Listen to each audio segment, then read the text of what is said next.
Hello. Ah, God. Oh, that was a good way to start the stream, yeah, of course. Welcome to another Shadowrun stream. I usually start on the hour. The reason I didn't this time is I was reading a book, and I forgot to look up to see what time it was. I had everything set up anyway, so we're just going straight into it. Hang on, give me a sec. I've got to pause the wallpaper engine. Let's continue. Well, last time in Shadowrun, we were looking into the murders in Wanpo Gardens, a technological cult which seems to worship technology in some way and has some weird stuff going on. We found out that the old server main girl was murdered in a very professional and clean way, to a point where it looked more like they just left than anything. And they had police through previously, which this community isn't really on good terms with the police. And we're going to continue digging into it. Oh, look at both our drones, it's great. Because we've only had a couple of streams of this, we have Yang Shen, or Hu Jin, as her Shadowrunner name is our main Shadowrunner, is an alpha and female. We are a drone decker, as it can be seen here. We have Gobbet, or female shaman, devoted to the rat, specializes in spirit control barriers and other effective damaging spells, which is very good. She has some pretty good. She's not the best spellcaster, but she has some pretty good charisma to go along with it. We have our old best friend Duncan, which is our main combat guy. He goes with a rifle, which is a fairly general good gun. It's not as good as pistols in this game, but it's still pretty good. And we got Rakta, who's our rigger, who is also similar to us. He does drones, but he also has some biomech that we don't. We're coming here to talk. Okay, cool. We can't really say anything more to Demongo, who's this old LEPD mage. We talked to this person about mech anime, didn't we? See you later, kid. Yeah. We talked to them about mech anime, and we're like, yeah, that sounds really cool. Because the human. Wait, what? Oh, what the hell? Excuse me, I want to quickly go back up because there's something outside that I want to see.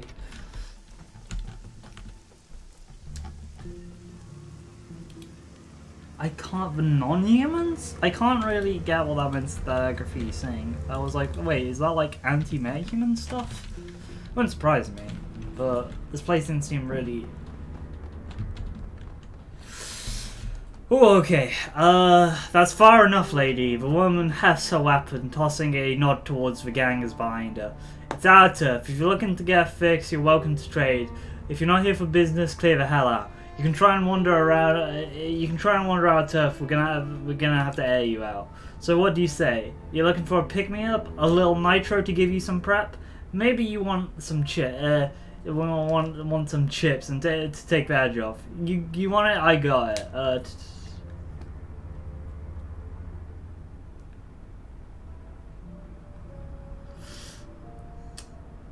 Some of these BTLs you're selling looks like they're awfully alive if they came from Tong Shop. Let's try this. So, yeah? So what? Why do you care? Must have gotten them recently. How do you know Tong was dead?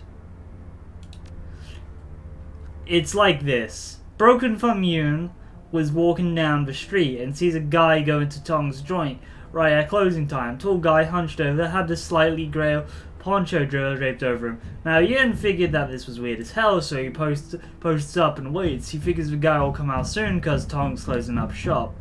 Nothing for 15 minutes. Guy comes out, hustling down the street with nobody saying boo. I figured he's waiting for the ebb of the crowd. Yin seen some bloody smears on the door, so he'd go check it out. Inside, total carnage. But you know what?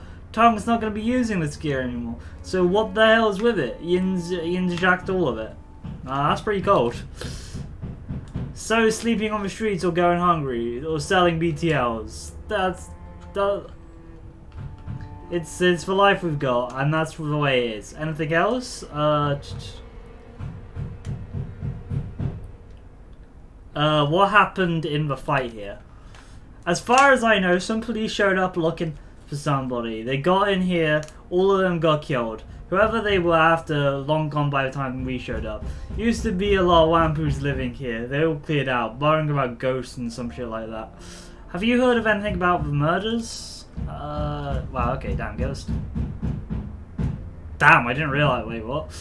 Nothing much. I tell you what though, I've got a guy named Kang. He was down in the storm drain system last week. Something was moving down there. Big too, man size. But it wasn't speaking any languages Kang understood. Kid be fit back here as fast as he could. Dumbass dropped his storm drain key on the way out. Though you want to go looking around whatever it was, you'll just have to get a new key from somebody else. Kang stole this from Seawork. Who else might have a key to the storm drains? There's a guy named Paul Lamb who has a key to pretty much everything. He's somewhere between a cop and a handyman. Yin also mentioned some elf woman with crazy coloured hair which managed to scam a key. He said she hunted paracritters down there with rat tunnels and shit. Oh yeah, okay, cool, yeah. Can I have a look around this garage? Ah, damn, we do not have. Okay. Woman, are you the deal? What the hell did I tell you? No, you're goddamn well can't look around our turf. The ganger shakes his head, mumbling something about idiots with no memory.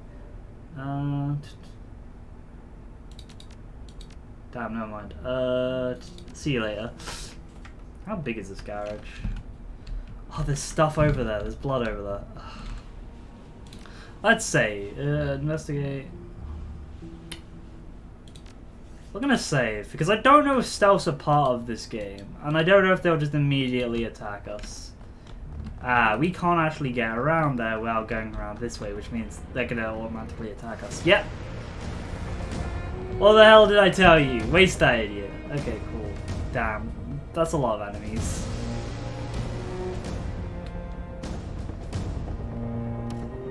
I didn't want to attack them, but alright.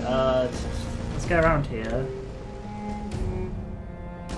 Okay, cool. We can't actually interact.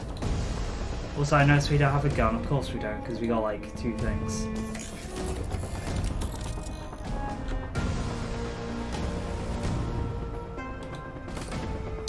Damn. Cool. Great. Gobber.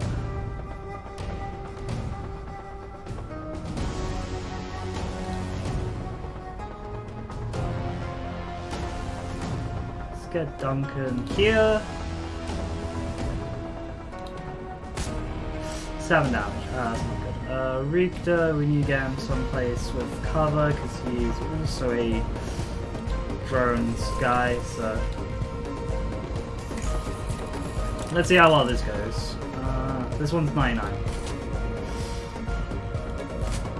Cool. We took down 1 guy. 7 damage, fair enough. Ooh, okay, yeah, we didn't put him in a good position. Okay, that's not good. Yeah, we did not put Richter in a good position. Oh, new magic effects, nice. Okay, Yeek. Yeah, that's not good. We did not put Richter in a very good position there, which,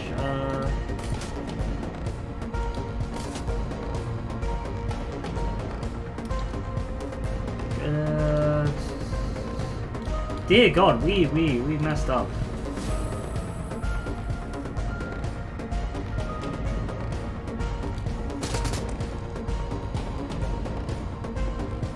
Can't really do anything. I could do this, but there's no, I've got no line of sight on anybody.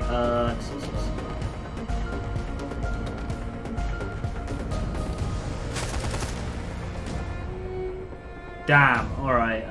Enter. No. Oh God, this is such a stressful thing. Oh, 2 AP damage. They really went after him, yeah. God damn it. Oh. Richter, buddy, heal yourself up. I'm getting to some better cover.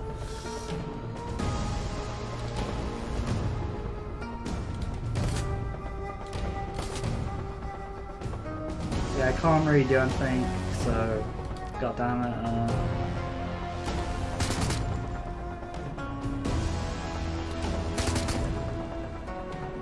God, I hate it just automatically goes back to you when it doesn't happen. Whoops. Didn't want to. God damn it, yeah.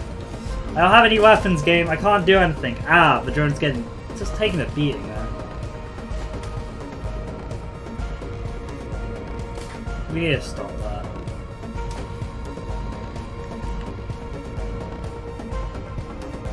Again, game.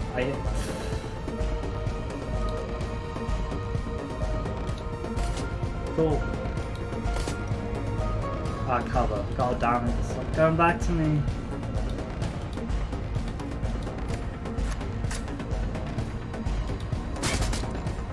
Alright, cover's beating that one up. Turn on this.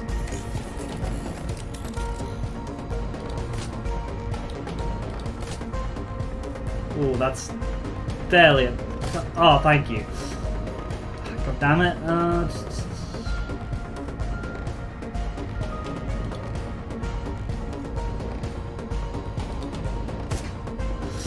That's not good. The drone is probably gonna get... Oh my god, damn it, I accidentally misclicked. Okay, thank you, Duncan, because I realized... Oh, no.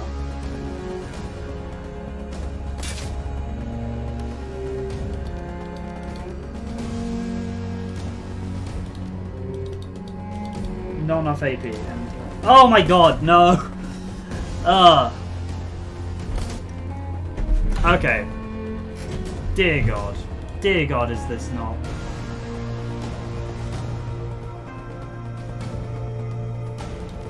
This did not go well. I might reload this. I hate that I can't actually get over there. Because there's clear bloodstains. Ah. Yeah, we... No! God damn it. Hang on. This is why we have the load feature. Rewind. Okay. Thank you for the wait, what?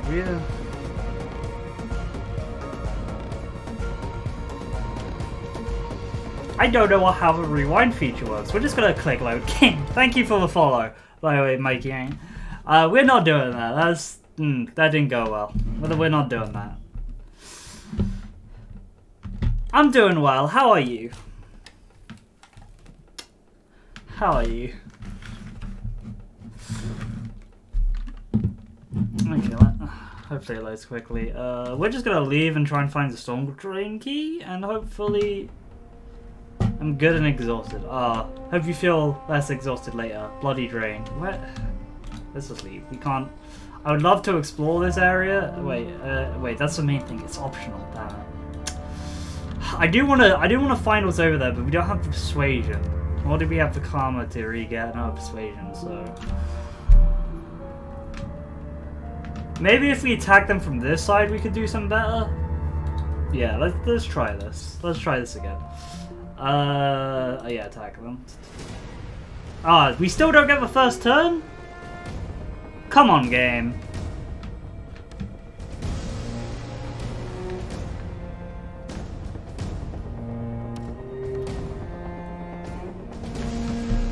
Okay,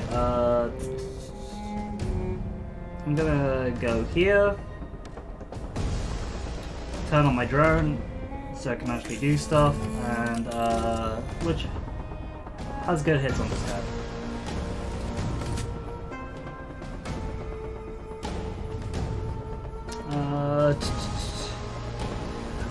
That's not good. Actually, let's go here. Let's keep the riggers together. That's not gonna make it easy for grenades, man, but I should have switched to close combat weapons for that. Ah, I forgot fog does damage. Alright, whoops. Oh no. I thought fog was cover. Oh no, oh no, oh no. God damn it.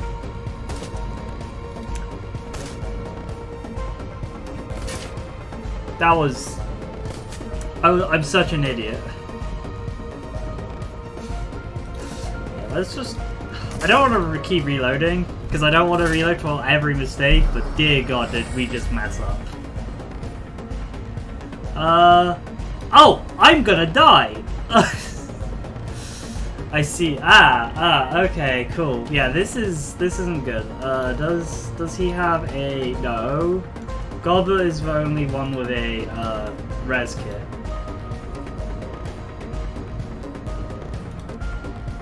Let's get... yeah, 9 damage, because let's just put him there. Gobbler, just spray on that one. Okay, they're on... Okay, cool. Let's go to melee weapons and...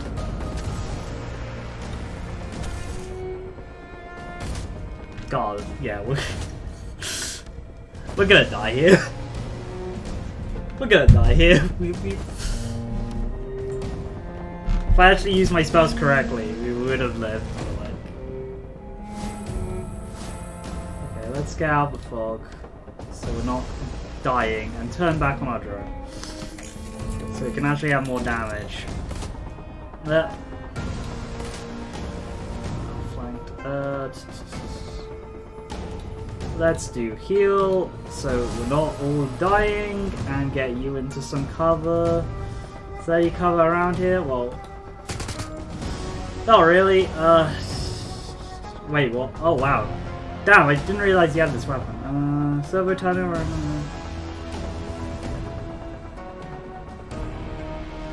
Damn, okay, cool.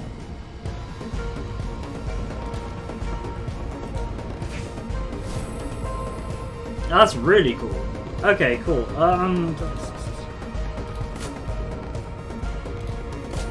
Yeah, dead. Nice. We might make it through here. Maybe. Missed. Ooh, 20 damage on the drone. That's not good. Are we having a hard time here? No, we could only do on that person. Mark target.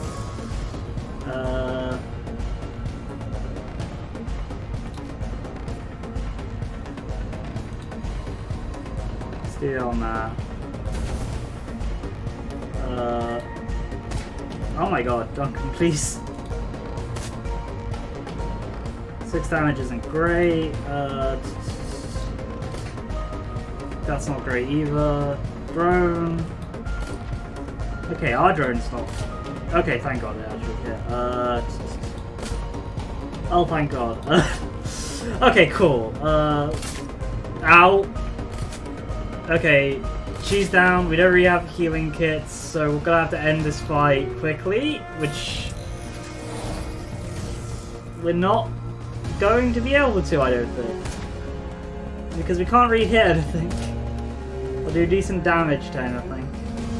Yeah, no, that doesn't get people back up.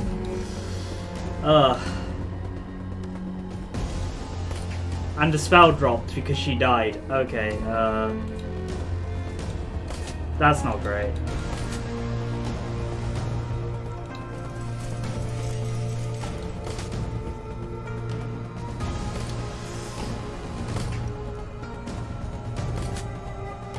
Okay, then keep mark target up.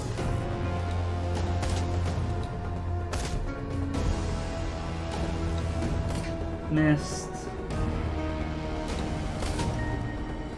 Yeah, we can't. I don't think we can do this fight. Cool, dead. Almost dead. We're gonna have to do this without our main magic person now, which is not great. We've got one turn to really end this. That's not a good start. I'm pretty sure drone can deal with this. Screw it. Oh my god. Oh my god. Okay, cool. Just 5 damage. He's got cover damage. Nice. Damage reduction. Oh my god. Oh my god!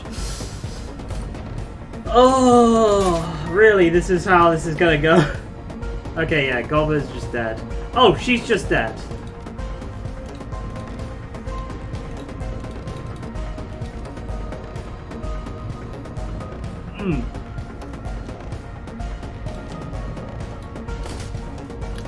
We are gonna reload after this, because, yeah, that did not go well. And there's no other way we can actually get there.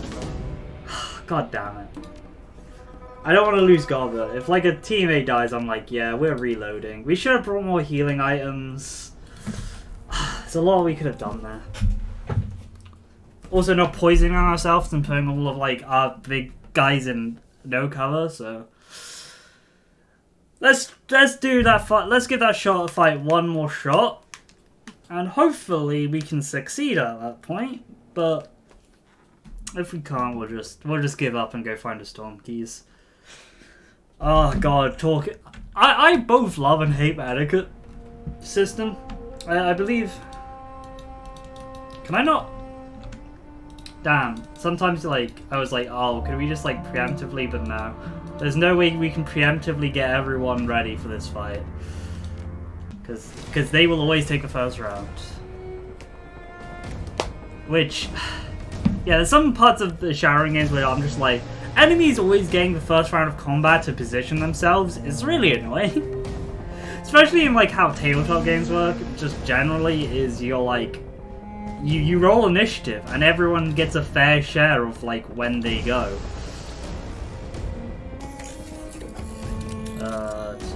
I'm gonna move them here. Gobber, is there any good cover I can get you into? I don't know if you'll have access to anything from that, but there is something that you can do from that. It's gonna take both your actions. Duncan, I'm gonna get you to go around there. Richter, get over here, please. Activate your drone. There is something yeah, like, I've been reading we should probably get the bot around here so it's dealing more damage.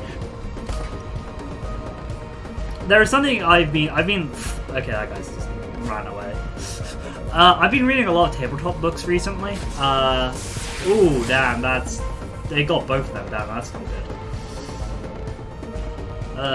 They're both gonna try and fight the drone. Okay, that missed me.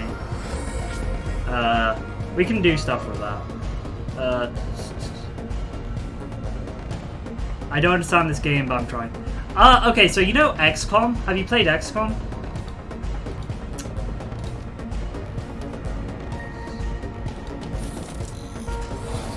It's basically X. Oh, okay. Basically, these shields show how much cover you have and from what direction. Like, you have spells and stuff that you can cast, and guns to shoot. It's basically a strategy game, done in the style of XCOM. That's why it's often called that. Just casted a spell on there to get both of those. Ah, okay, cool. Wow, cover's really beating that one up. Richter can do like stuff with his drones, which is why I'm gonna do this. To heal. Oops, that's the wrong one. I did the wrong one, but that's fine. Okay, cool. Yeah, cover bonuses is a pain. But still, they're down to half health, so... basically, you got different strategies you need to pull off. Yeah, we need to get him some healing. He has a healing kit on his own, so he can... We also want to take out this guy because they have magic. Taking out people with magic tends to be a good goal. Hang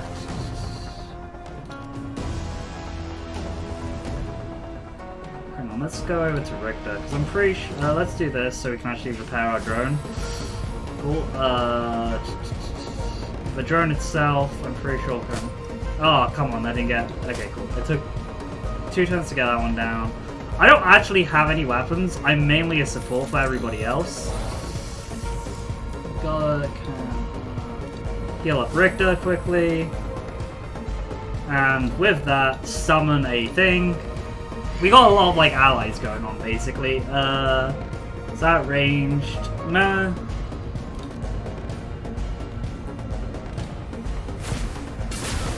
Ah, I missed. Damn it. I'm trying to hit this guy to take him out because he's a mage, and I am failing at it. I'm failing at it. Okay, no. Come on, one more hit. Ah, damn it, missed. The setting is fairly complicated what this game is because it's based on a tabletop RPG. So if you ghoul, that's a lot of damage. Ow, ow, ow, ow, ow, ow. Okay, we really need to get Richter in there to heal his own drone. Can he do that? He cannot do that this turn because he only has one action. So I'm gonna move him up here. The drone itself can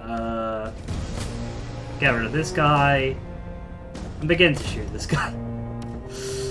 I can hopefully get... Yeah, okay, mark target. Nice. That should make it easier. We're going to... Wow, 0% chance of escaping. Damn, our mage is good. Our shaman's good.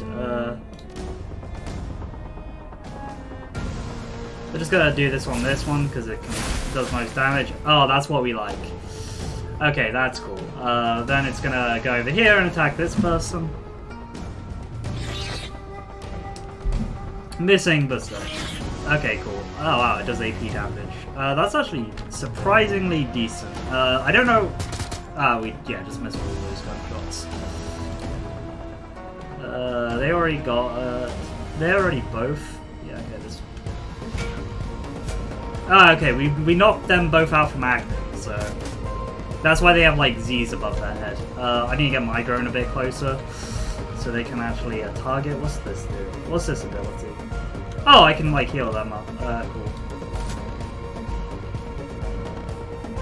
Oh yeah, this guy. I forgot about this one little guy here. Yeah, doing 12 damage to my spirit.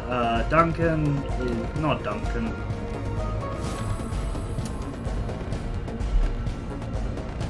Anyone need? Yeah, let's put on this guy because they're being most annoying so far. Ah, you got cover. Damn, that's annoying. Cool. Ah, they're not dead yet. Ooh, come on, drone. Damn, missed. Confirm. Wow, this spirit's really good. What the hell? Why does she have 0% chance of it rebelling?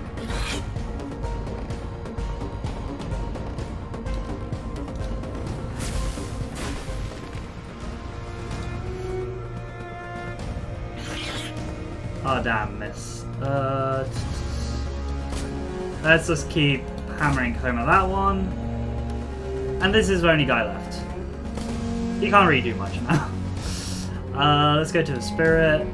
Okay, now it's getting chances of rebelling. So we get like 3 turns where it has no chance of rebelling, so, you know. That's pretty good. Yeah, this guy's dead. There's nothing he can do. Yeah, okay. Whew.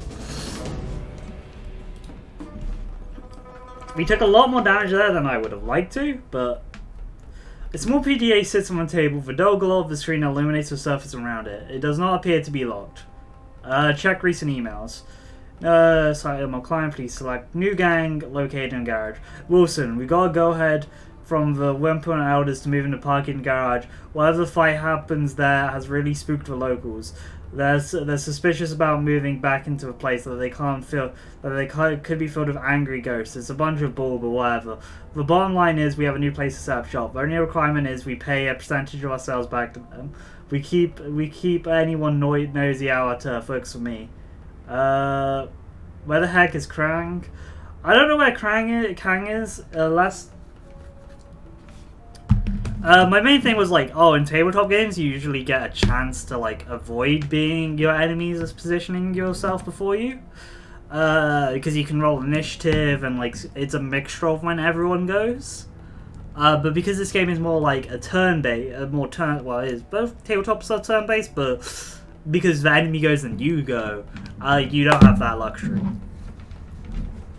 I would have really liked an active like initiative order. That'd have been really fun for this game.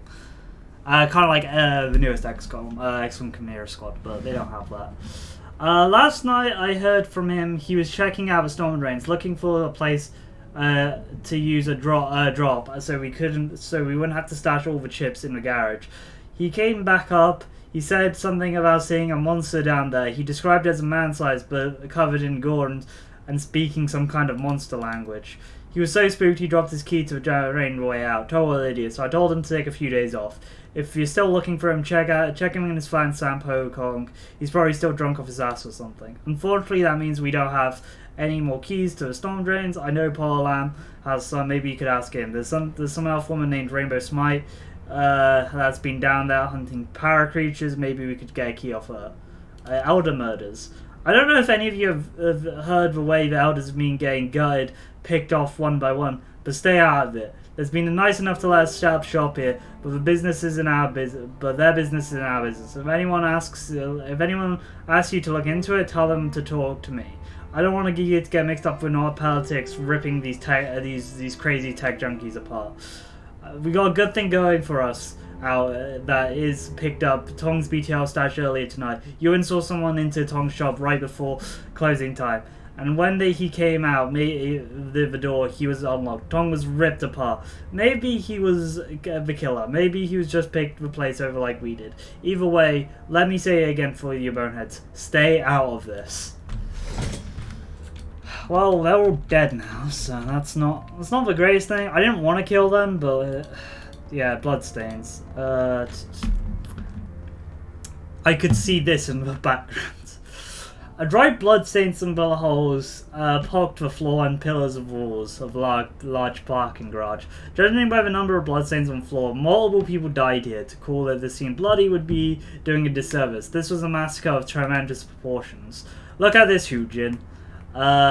Duncan points to several scratches on the floor and the pillar. These scratches look like they're from a long-bladed weapon that's like a sword or machete.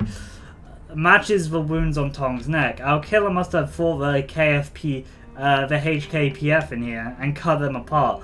With the number of bullet holes on walls and cars around here, they must have just been spraying wildly.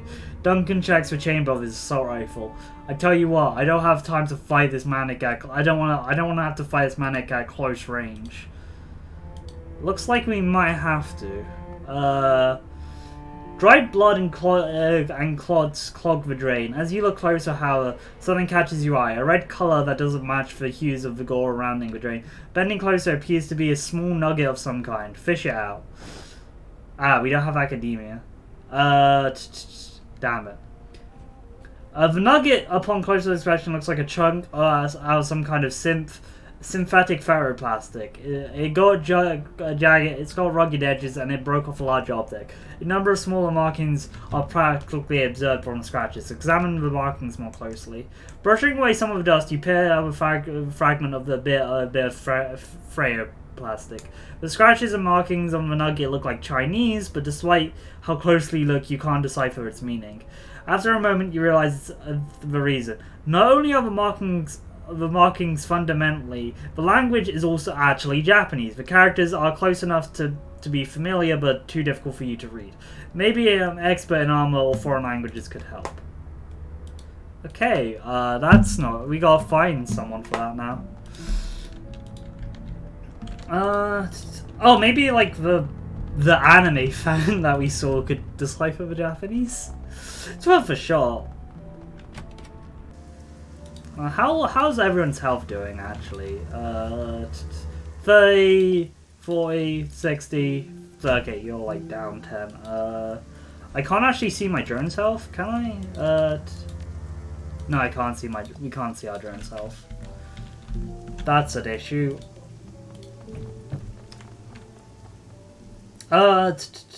Hey, could you tell me anything about this piece of armor?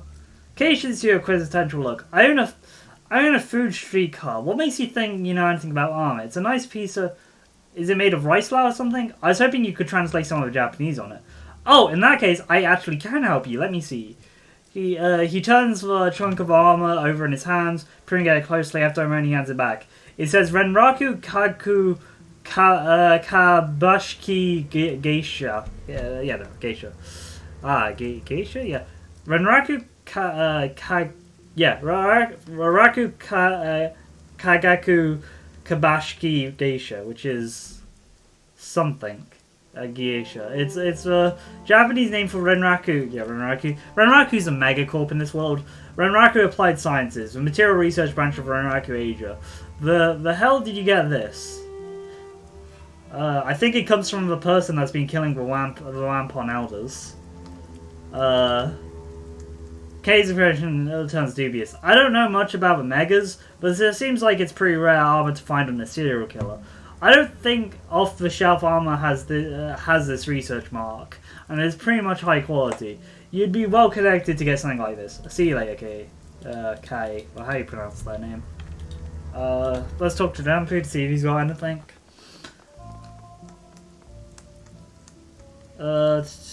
Hey, getting any new developments? Whoever thought the police in the garage did it with a close range with a blade? That's unusual. There are plenty of people in Hong Kong who can fight with a blade, but not many of them can take on 4 police officers and win. That's a losing fight, even for the best gangers out there. Whoever they're looking into is no common killer. Sounds like your killer is someone is the same one the police fought. That's certain. There's nobody around here that could have gone toe to toe with the HKFP heaviest at close range and come out on top. At least not anyone with a penchant for a blade. You find whoever's good with a sword and has a grudge against the elders, you've got a killer. See ya. We do know who we're going to go talk to get the drain thing, but I just want to see if there's anyone else we can talk to who will know about the...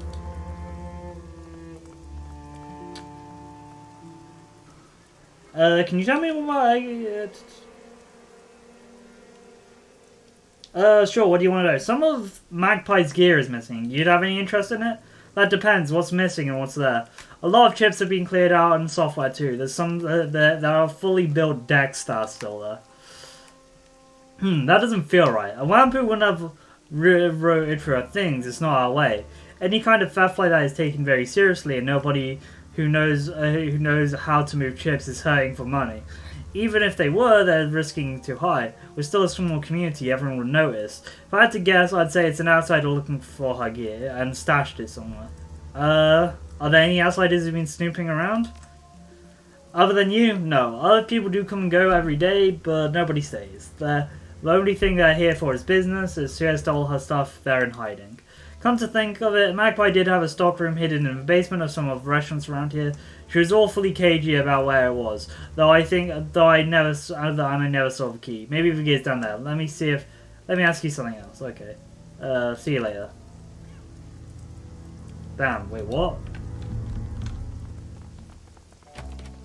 She has a basement in one of the restaurants? Okay, that's new. Can we go into any of the restaurants? Is there any, restaurant we can enter? Oh, there's more people we can talk to over here.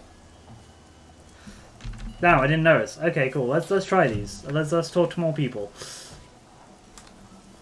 The man in front of the stall is rooting through boxes of music. Yeah, this is a lull of a game. It's just talking to people because it's a it's like the tabletop game. It's why I love these descriptions, because it's very reminiscent of what you would get in a tabletop GMing experience. The man in front of you is rooting through boxes of music chips and swift fingers of someone who knows what they're looking for. Behind him, a music player pumps out a constant stream of distorted, autumnal music. The store's proprietor is nowhere to be seen. Can you believe this? I've got 4 bootlegs of Echelon 6, the unreleased Echelon Keys double chip from the Bizarre Val, and absolutely 0 chips of Shotgun Bloom. This stall is purely second rate. Hey man, don't get down on Echelon 60. I saw that when they were playing the unlicensed show on the old Cocoa Tart factory out of Soon Wan. The show was amazing, even if the police had to break it up midway through the second set. Wait, what? Wait, what? I just imagine... Hang on. I'm trying to picture what that is. The music aficionado waves his hand dismissively. the show might have been great, but come on, Echelon 60's old news. They've already begin mainstreamed. I saw a trade ad for their new Mr. Boshi Osator scooter, where they're using Main Vault Under the Bus as the backing music. Made me sad, I tell you. The Decker inclines his head politely towards you. Mo Jinbi, by the way, I don't speak Chinese. Well, not Chinese. Because Chinese is a language that's free. I'm pretty sure there's like 2 to 3 languages spoken in China.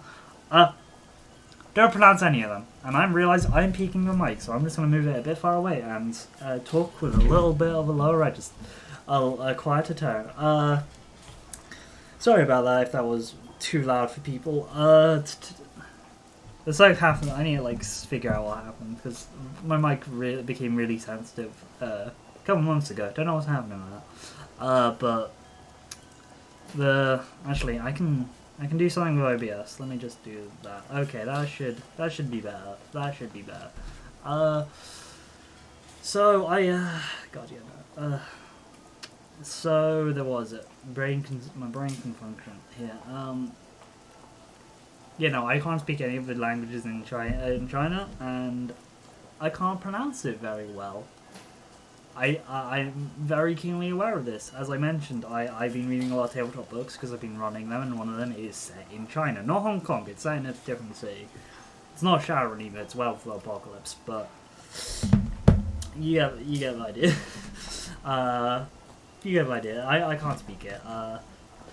No, what would be considered a weebish amount of Japanese, and that's how I can like figure out how you're meant to pronounce stuff roughly. It's not 100% good. My Japanese pronunciation sucks, but I can at least figure out what the basic sounds are of words for that. But yeah, my Chinese, I can't speak any line Chinese. Just saying. This happened in the previous game where it was set in Germany. Dear God, that was even more hell on my tongue. At your service, Deca technologist music fan. You're not from around here, are you? You don't hold yourself like a native. I'm from the USC, I'm from the UCAS, basically. Mo runs a hand through his hair, shaking a collective rain off. Forso, what brings you out here? I'm trying to find who has been killing the elders. The Deca pauses a moment, face falling. Oh, that's nasty business. I heard Tom died tonight. I didn't know who or what they pissed off, but it seems like a really bad scene. I'm trying to keep my nose out of it. Still, like, I like this place. Is there anything I can do to help? Can you tell me about the wampons? Well, let's just go through what he's got, because I didn't realize these people talked, so I'll give them one run around of it. They're a collective freaks, geeks, and nerds and tech junkies. This place may look like a third world bazaar, but believe me, they have the stuff here that's cutting edge in almost every field. Mo sweeps as well as a pride and plants both hands firmly on his hips. Maybe it's not as advertised as the stuff that the megacorps have in development labs, but advanced as anything they can find in stores.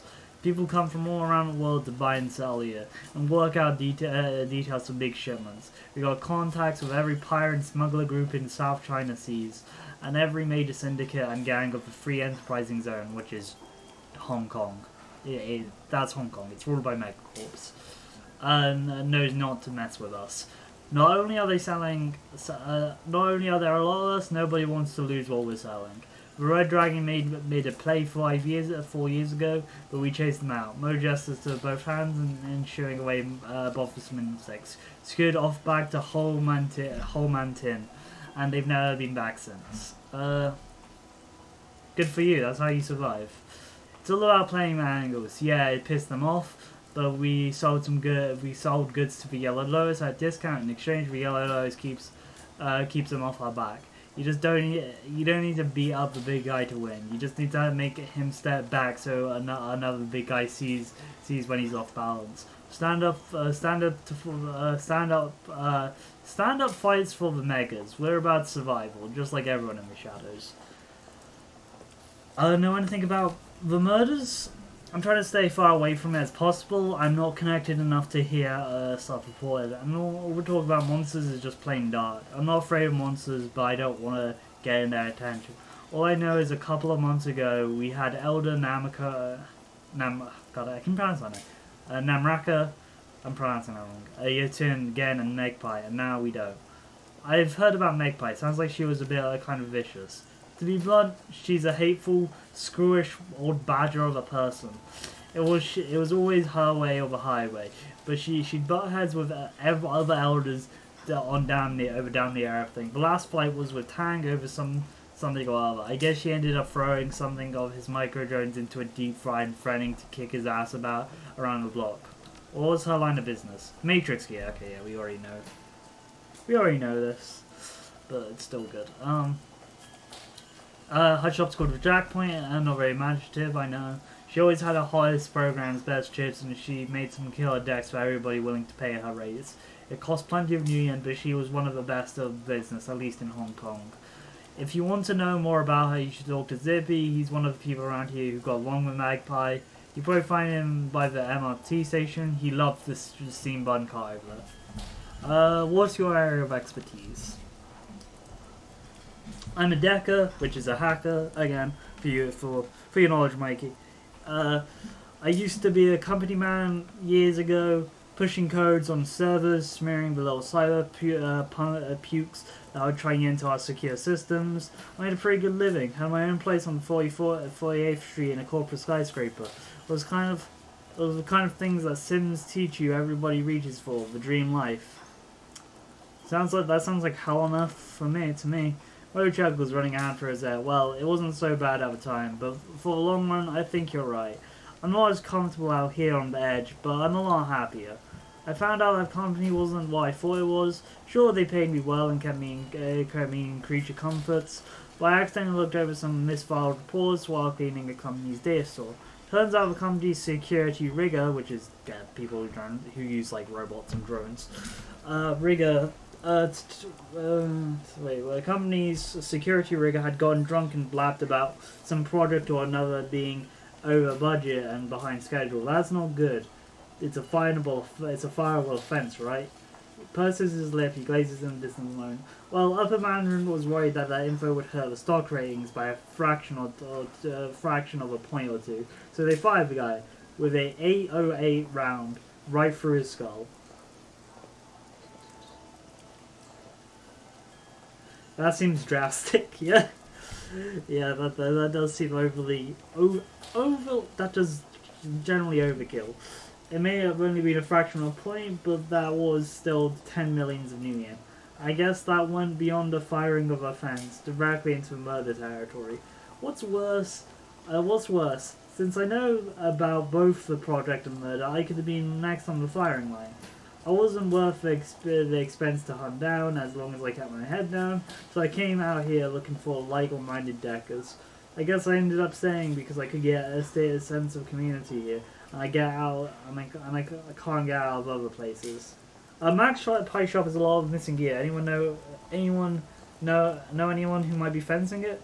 In Wapu Garden, no. Most people are too shit scared of Magpie to pull that, and I definitely recognize anything of hers. She watermarked every program and graded every chip, wanted to know about where the good stuff came from. That's not a lot of places to hide that kind of gear around here. We're packed pretty tight, and this place gossips like over Mohong Pilot at tea time. If I were you, I'd ask another outsider. Types you can find if they heard anything. Nobody local would risk Magpie's eye down us, or the rest of Wampoos. We might cheat other people, but we don't steal from each other. Anybody who gets caught doing that would get kicked out or worse. See you later, man. Okay. We got the same information that we already knew, but it's some interesting stuff. And we got Breaker Who here, which is which we can buy from, but we don't have any money, so it doesn't really matter. An imposing troll stands in front of a stall, overflowing with weapons of all sorts, pistols, rifles, and even brass knuckles, overflowing to a rug around him. So, ho there, you look like a woman who understands the value of self-defense. Breaker Who at your service, and I can promise I can help you defend yourself.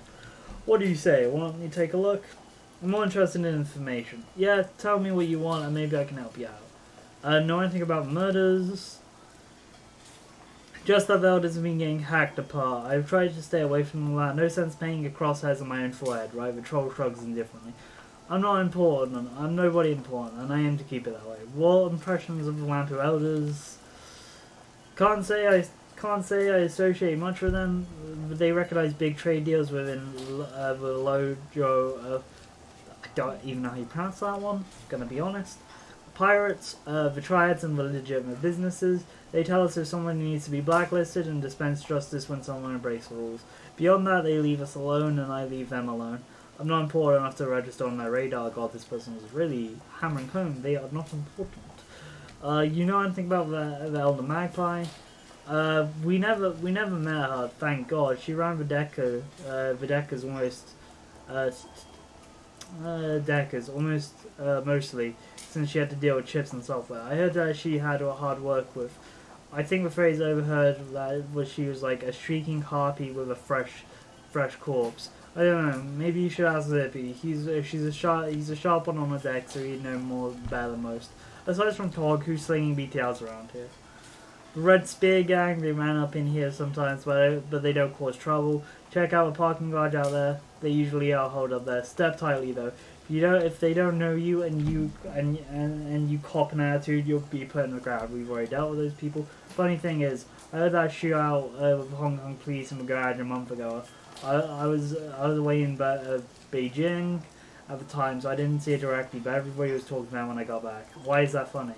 Because we don't let the HKFP in here, and most times we shoot them if they try. Every time they come in is bad news for us because they're always looking for a scapegoat. Why would the elders let them in? Nobody knows. See you later. Okay. Again, not any new information there.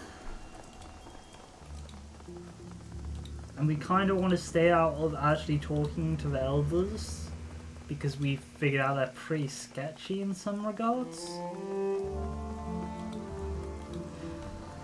So we're going to talk to our good friend Rainbow, which is actually a pretty cool character in here to figure out what we need to go into the circles. Looking at this, yeah. Magpie, find a key to Magpie's store. We should probably try and talk to someone. Good to see you again. Something you can help me with? Do you have a key to the storm drains? Of course I do. Why else would I go looking down for some creepy crawlies, eh? Why do you ask? Can I borrow? I need to investigate something down there. Ah, sure. Watch your step down there, though. The drains might be bigger than most people normally expect. Rainbow tosses you key. Best of luck. See you around, Rainbow. We still need to find an entrance to Magpie's thing. Oh, we can ask her about armor as well. Do you know what kind of armor piece this is from? Perhaps, let me see. And I'll tell you what I can find out. Wing K holds on an armor piece to her eye and takes out a jewelry's loop and looks at it more closely. Japanese markings. I don't fully recognize them all, but this is definitely around Raku. Fairly recognizable to anyone who's seeing the name Hanzi. The composite appears to be highly dense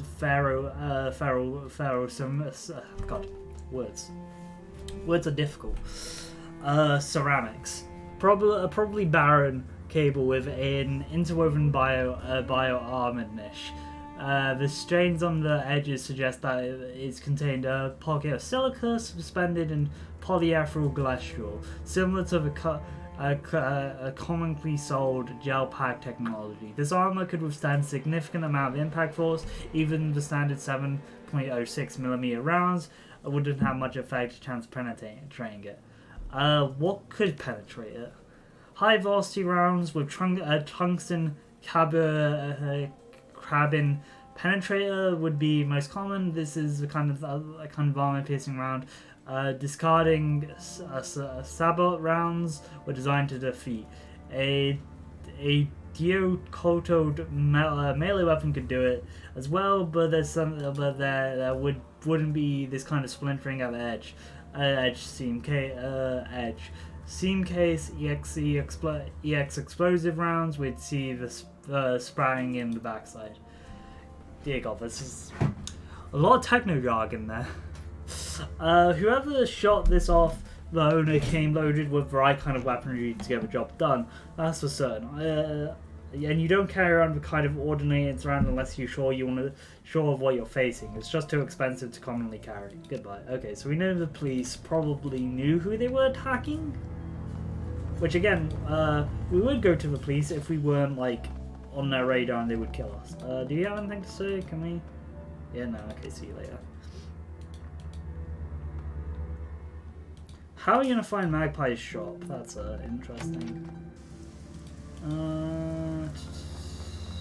mean, you could talk to this guy. No, we can't. You literally have nothing for us. We could talk to the elders again, but I think we agreed that was bad to like trust the elders. See you later. Because we do, as Storm Drain.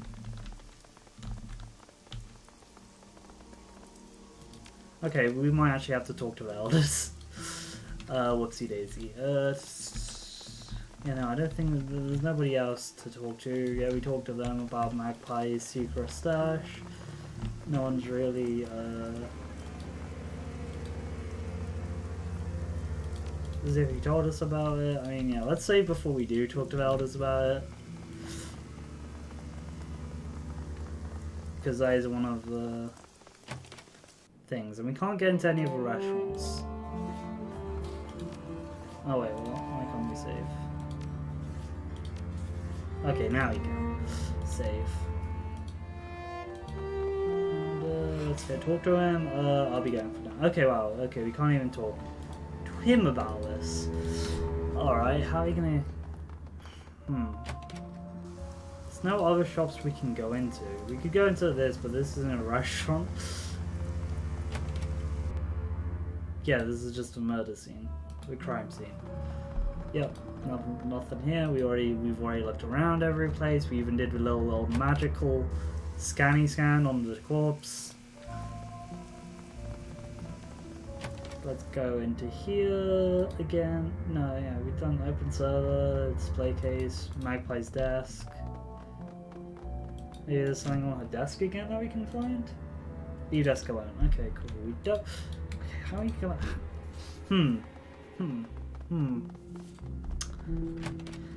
And there's no other places we can enter around here, is there?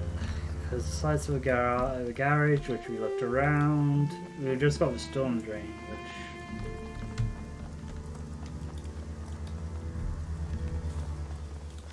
Yeah, it's optional. Find a key to Magpie. Oh, wait, it's a main quest. Oh, yeah, it's a main quest, it's not optional.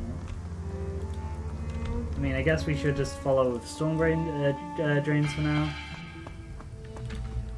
Which I'm guessing we're gonna get some combat down here, so we're gonna hopefully not just bite the bullet. Okay, we got something over. Ooh, okay. Okay, I did not expect the game to glitch out in that way. Okay, it's not like it. Oh god, the pathfinding's not liking this area. It is really not. Okay. The disgusting pile of shrinking human remains smells strongly of blood in the first stages of decay. The arms and legs and organs here are hacked together and stacks of firewood, leaking blood and gore across the floor. The parts that I contain were therein appeared to be sliced away from the present body rather than torn or bitten. Judging by the clean cuts, the blade used to sever these parts were extremely sharp. I've seen plenty of disgusting stuff in my days, but this takes the cake. Look at it. Somebody stacked these parts like they were like making a little ladder or something. Hello, serial killer. You got that right, Jesus. God. You look closer at a pile, one part stands out. It's a severed forearm and is covered in tattoos. Words are in a Slavic language in a shining lighthouse adorned the forearm. A ring image linked with some kind of finger. On the back of the hand is a skull inside a square. The arm belongs to Vor. These are criminal tattoos. The lighthouse shows he tried to escape from prison or planned to. The words say, all police are dogs. The skulls inside the square means he served a prison time for robbery once. What's a Vor? A Vor is a thief. Vorvi Vakanon. Okay, gotcha. You just had to throw So many foreign pronunciations at me, game. Thank you, thank you. God, is the name of the organization Thieves in Law. They have strict codes and police of their own, but they don't sever arms and leave them in a pile of gore. All right, are you guys gonna freak the hell out again if I try and move around this place? Doesn't look like it. Okay, we got more places down there. Oh, okay. Whoops! I was trying to move. As you round the corner, the voices speak loud enough for you to make out coherent sentences. The speakers are deliberately not local. They speak with a slight Slavic accent, and their clothing are heavily armored. Around them are a number of crates and boxes, all mostly filled. It looks like a group packing. Dear God. Yoslav, it says the boat will be ready tomorrow morning. He's gotten everything arranged with the port authorities. We're moving the goods into his warehouse. He'll handle the shit onto the ship, and we can get paid right there and then. Orc spits out ground. I'll be glad to be done with this filthy place. I will too. I hate having to hide in these damn drains. It stinks down here. I can hear the devil rats running down the walkways. It's a mess and it's disgraceful. We shouldn't have to put up with this bullshit. And Alexander still isn't backing from his little trip. We should have to leave him behind if he doesn't get back soon. I know, Glenn. Until Adrian says that we're clear from a triad, we can't be seen with the goods on the streets. They find us, we go back to Vidovostok. Why is it one word now? In sausage cases. Those dragons, Mudaki, don't screw around when it comes to protecting their turf. Who knows? Maybe Alexander was stupid enough and they got caught him. Either way, we have to tug the crap through the drains for a few kicks. Several boxes near the two women bear a distinctive label. A magpie in flight, the same emblem you saw stamped on Magpie's equipment in the shop. The orc woman sniffs very suspiciously, and her eyes dart towards the dark tunnel you're standing in. Before you have a chance to get outside, she locks eyes with you. God damn it. The orc lifts her chin as she regards you, cracking her knuckles. What do we have here? A curious little pest coming to look for things that don't concern them? What do we have to do with pests, Galan? She puts her hand on a shotgun gun barrel. We break them, Valencia.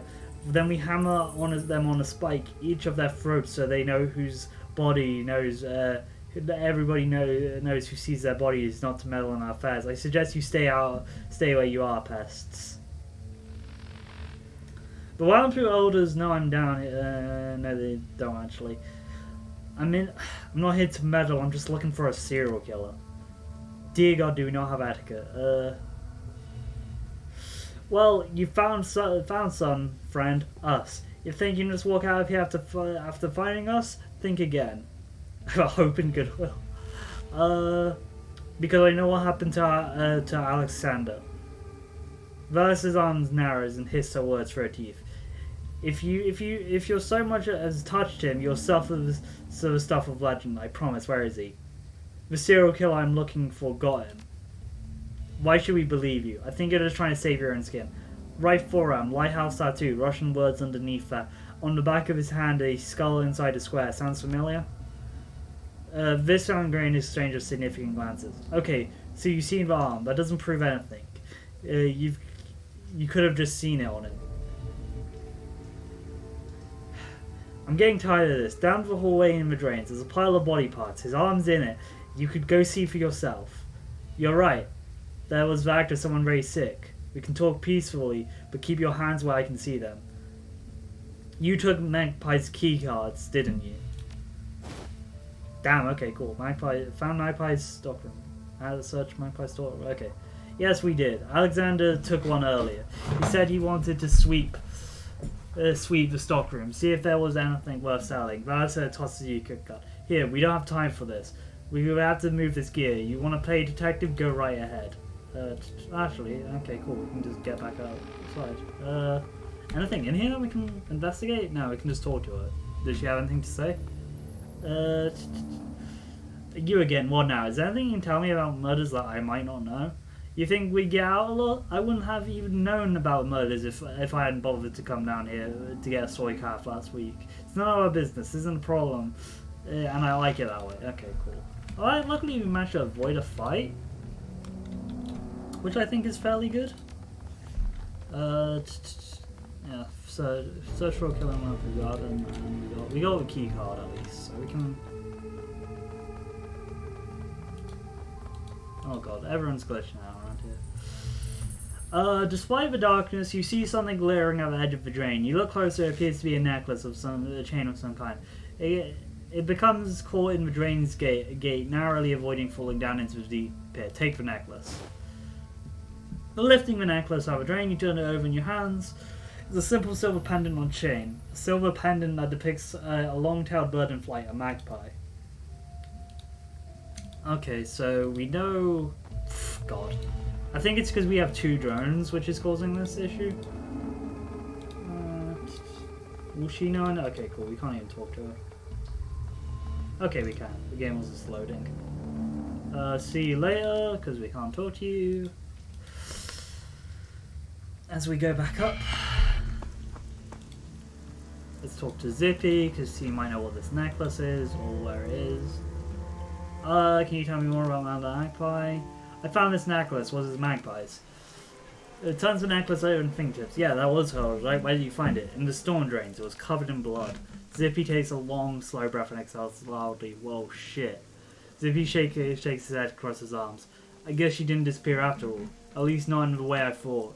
If that's where you found it, she's gotta be dead. So why would the killer not make a mess like she did with the others? That's why I'm trying to find out. Good. The business keeps getting weirder and weirder. Someone killed my friends. You'll find them and make them hurt. Okay, let me ask you something else. Okay, cool. We gotta find where the shop that magpie liked is located, which is the thing. We got the card now, so hopefully it will just appear on the map. But, it did. It's just over there. Cool. Let's go talk to Margot, because he's a good guy. Okay, cool. We can't talk to him yet. This is a very interesting mission. It's so tightly packed into this one area.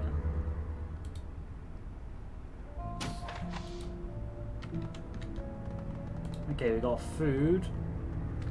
Despite the table's crude construction, an artful meal lays waiting for its owner. Several small dishes are filled with pickled vegetables, while a large plate is arranged with long slices of raw meat. The meat is pale and pinkish white, like a raw pork, and is covered in slight soul-calf mandarin. If the pork is raw meat, you discover that it's surprisingly tender. Poking on it, what's more is you faint at the aroma of mandarin. It's definitely been prepared. We could eat some. Sure. No risk, no gain.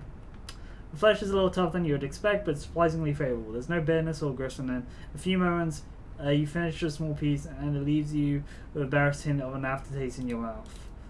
Goddard watches you eat, her mouth slowly falling open. Alright, Hyujin. I know I love food, but you take it to a whole new level. I mean, we walked into a basement stockroom, which is filled with obviously inhabited by someone, and what's the first thing you do? Steal their dinner. That's just cold. I just took a little bite. Gobbert. What the hell? This box is filled with old odds and ends. It's nearly overflowing with a collection of knickknacks, souvenirs, and assorted personal effects. There is no rhyme or reason to the collection of items. They appear to have been thrown together haphazardly. Along with the contents are charms of various temples, a wooden mask, and a paper fan. Examine the mask. A wooden mask is extremely light. It's painted white and the surface is almost as smooth as porcelain. Delicate features are lifted. The eyebrows are matched with bright red lips and delicately carved teeth. The teeth have been stained with deep black. Examine the charms. The small charms are square pieces of cloth packets, approximately 1 inch wide and 3 inches tall. They come in various bright colours and are embroidered with characters of prosperity, peace, wealth, and protection. Inside each charm seems to be a folded piece of paper written in Japanese. You should not open those. I know what those are. I know what these things are. These are like, I forget what they're officially called, but they're like a type of charm that you can buy at a Shinto shrine. You don't open it. because the thing inside, appears to be a folded piece of prayer with a fortune is because like that's meant to be keeping it sealed is meant to keep the kami inside it, so you have good luck and hope and like good luck and stuff like that. Opening it is set to like 3 or something like that. Examine the paper fan. Unfolding the fan, you tilt it up towards the light, examining. The image depicts an East Asian city from the 19th century or earlier. Carved roofs out of the sunset beside a deep blue river. 2 ships sail down a river, which is in turn spanned the long wooden bridge. In the foreground, labourers carry buckets, and on shore of an old man's horseback rides the opposite direction. In the distance, a pair of large red buildings dominate the city skyline. 1 large temple hall and five tended propaganda. Leave the box alone. As you step away from the box, you hear a slight click in the distance. The sound of a door latch shutting. You are no longer alone in the stockroom. Oh god, we have the food. Search for a killer. Standing beside you is a man clad in heavy armor with a katana on his hip. Dear God, oh no. With ashen grain, his eyes are dead white. His teeth are jagged and appear quite sharp. This is no man. This is a ghoul. Whoopsie daisy, we ate human flesh. Whoops. Damn. Yeah, that was human flesh. Ghouls eat human flesh. The ghoul's blind eyes search for back and forth as it is regarding you. It cannot see you, but you have a sense that it knows exactly where you are at all times. A hired gun, no doubt brought against me by the Wampu elders, and by which means they can lift the curse plaguing them. I salute your tenacity, but I wonder, will you hear me out before raising your weapon and killing me? You don't seem interested in eating me. Yes, and I'm not only talking, I'm a reasonable as well. And since you have no attempt to kill me, your own higher faculties are engaged. I am a curiosity to you. The ghoul bares his teeth, breathing raspy over as inhales. You wish to not only know what I am, but why I have done this. As for who you may call me Gatchu. I know who you are. You're the one killing the Wampu elders. You are correct. I've killed all Wampu elders to date, though only Elder Magpie was according to my initial plan. I regret the deaths of the other elders, but it was necessary. Explain yourself. The affair simply began enough. As you may surmise, I am not someone who can be seen in the public without a great risk. Wampu Garden is an excellent place to hide. No police, no tried presence, and minimal interest in things that lurk in the shadows. Unfortunately for me, Elder Nig discovered through communications with her spirits, rather than killing or chasing me away, she came to me with a proposal. Nig and the other elders have been having problems with one of their numbers, an elder named Magpie, and had been holding many of their plans hostage, and would not budge. They could not remove Magpie. However, they could their services were too useful to Wampu as a large. Ning offered me payment to dispose of Magpie, and I accepted.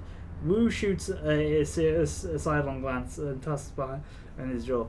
Why the hell are we talking to this thing, Hujin? It's a goddamn ghoul, and you know what they're like. You know what they're like. Okay, I mean you're a goddamn it, Duncan. You were a cop, but come on, man. What pray tell am I like? All teeth, claws, and bad manners, I expect? Gatchu's tone is amused, despite the harshness of his raspy voice. Really, you want to crack jokes, you cannibal? Wu takes an indolent step forward, raising his rifle. Your kind of monsters that devour a family just because it's convenient. Remember the 162s, Hujin? They're just like them. 162s were a gang, Wu, in the Barrens. Like, that makes a bit of a difference. Go on, then. Talk to this monster, but I'm keeping my finger point on the goddamn trigger. I believe what we were speaking about is Elder Elder's plan to kill Magpie. Surely you're a little curious about that. You didn't clean up all the blood, and I found some of her in the drain. Unfortunately, I thought I'd been very careful enough. Having it on my hands must have been an obscure of my sense of smell, enough that I missed the last remnants of it in the drain. I disposed of Magpie's... God, we could attack. I disposed of Magpie's body by emptying the blood into a bathroom, then cutting her up into more portable pieces. They placed them in plastic tarp, which I took some to a storm drain and hid. Gertrude nonchalantly weighs a hand. His tone is flat and unconcerned. It's unfortunate, but survival depends on consumption of raw meat, raw human flesh. Hello there. Oh, how good she is. Yeah, we've... Perfect timing. Yeah, perfect timing. We ate his meal. Which I just realized, oh, it's raw meat. This is gonna be gross, but sure, let's eat it. And then I'm like, oh, it's a ghoul. Oh, that was very human flesh. Whoops. It's unfortunate. I was like, whoops. Well, we'll live with that. Letting nourishment go to waste would be a foolish error. Okay, but why kill the other elders then? I contacted the elders, not in person of course, and they arranged exchange of payment. I assumed that since the job was done, Ning would be a woman of her word. Bearing his teeth, Genshu hisses the next word across this country. I was mistaken. I arrived... Did you do the... Yeah, I did the garage, and I got... and we fought our way through, and we found out this guy has Renroku armor, which is terrifying. Which is really, really terrifying. Sorry. I arrived at the near park garage. Elders told me they'd cleared out another of Wampu's under the pretense. He clearly is, and I'm just like, oh, I don't want to fight this guy. But also, he did kill people. Like in this case, I want to get rid of this. Like, he's a ghoul. Ghouls can live ethically if they want to. It's hard, but they can. But like. Just this guy's... It's hard to tell. I don't fully agree what he's doing, but also like the elders are also at fault because they hired an assassin and didn't pay them. If you cleared out the other Wampus under pretext, the elders never showed up. Instead, several members of the Hong Kong police force arrived. Arrived. They were more heavily armored than usual, so I expected they knew something of my nature. I saw scarring on the concrete and bullets from a blade. You killed them with a sword? And my hands, yes. My blindness pursuits used for ranged weapons, unfortunately. Since I was an excellent shot before I became infected, but my skills in grasping and kenjutsu only increased. A battle of swords and a clash of souls. Mine was stronger than theirs, and they perished. He's also very poetic. A betrayal of that sort cannot stand. Not only was I not paid for my time and effort, the Wampu elders treated me like a common animal. And I'm much more than that. Reputation is everything, and I had none. I hope to build up a network of contacts that would be able to continue finding work, but with that treachery, my hopes were dashed, and I decided to become the monster they feared. One by one, I eliminated them. They now know how. They know how to contact me. They ended their nightmare by the time of ends. I would have asked for more money, but they would have ceased my hunt. Yeah, they did not. Instead, they contacted you, no doubt asking you to eliminate who the police had failed to. So I ask you now, what will you do? Will you attempt to finish what the Wampu started, or will you treat me with the same humanity I have shown you? Let me ask you some questions. Why would Val... Okay, did you eat the flesh of elders? Probably. I'm not gonna like judge them too harshly on this. I just want to like get to know. Some of them, not all.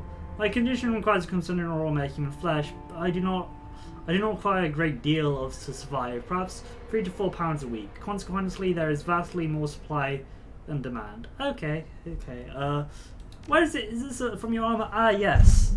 I felt a ragged edge on my shoulder pad. Sorry. I felt a ragged edge on my shoulder plate, I assume. It was removed from one of the police officers shot me with his rifle. The hazards of war kept unkempt attire, unfortunately. Why would Velders have killed you instead of paying you? Any number of reasons. They are notorious cheapskates. Sorry, just with how this guy's been talking, I didn't expect cheapskates to come out of his mouth. and will always try to save money when dealing with outsiders. If I could have their natural instincts inclined towards profit, they may regard me as subhuman, and therefore unworthy of respect. It could be because I felt they were too dangerous to have how to live. It could be even more than simply that they do not like me. The net result is the same, however. They regarded on the deal, they broke and attempted to have me killed. A message must be sent. Blood must be paid. As they have hired you to kill me, you obviously not learned their lesson. They have obviously not learned their lesson. If I let you live, what will you do? Kill the rest of the elders. And anyone who they sent to examine. It's a matter of survival. Should I have the opportunity to work freelance again? Potential employers need to understand the price of betrayal. These murders are my curriculum vital to revenge. Okay, I've made my decision.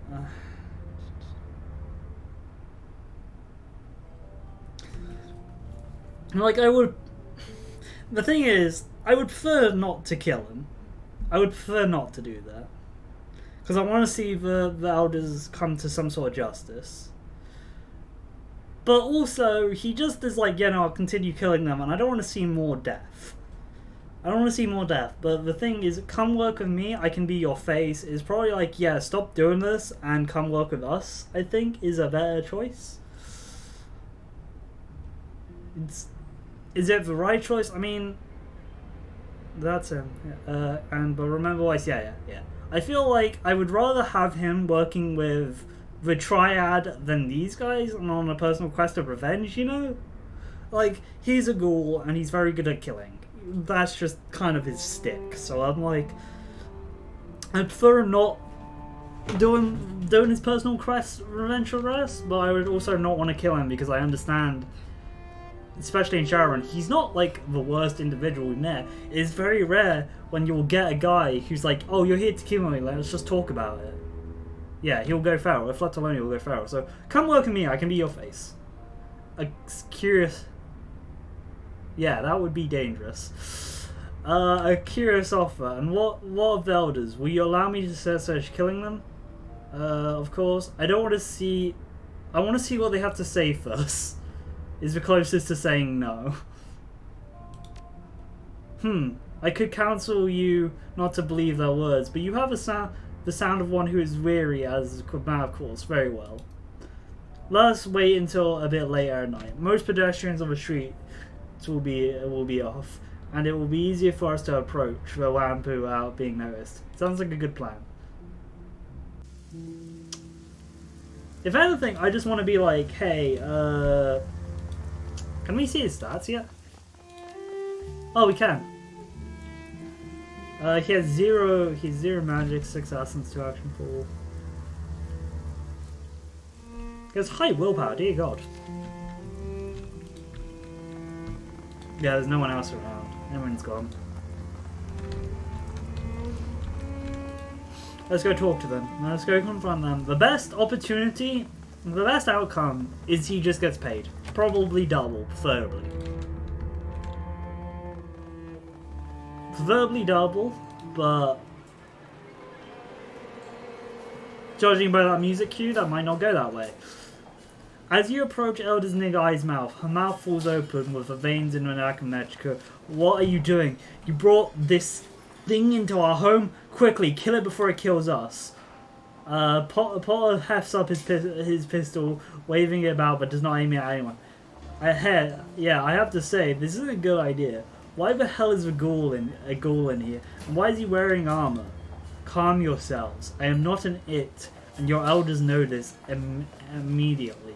Gertrude bares his teeth and in a rituous grin as he turns to face Nick.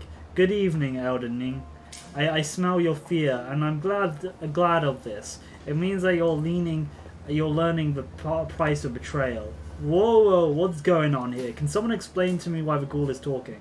Because ghouls can talk. It's not I don't know how uncommon non-feral ghouls are, but like, I don't think they're that uncommon.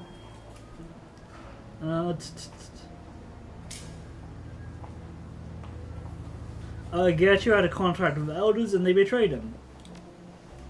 How dare you accuse us of conspiring with this monster and covering up? You're insane. The very idea is preposterous. Though I do remember one time I was playing playing a Shadowrun game, and it was like Lone Star, a Lone Star game, and we're like, the main story is we're investigating a random AI, an AI, but we got called in to deal with like ghouls, and both me and the other players' characters was like, this isn't our department, please don't bother us with ghouls. We did have to eventually go down there because bureaucracy and stuff, but it was very weird. It was a very weird fight, especially for my Lone Star like a counter sniper who was just like, great, I have to go into sewer tunnels as a counter sniper.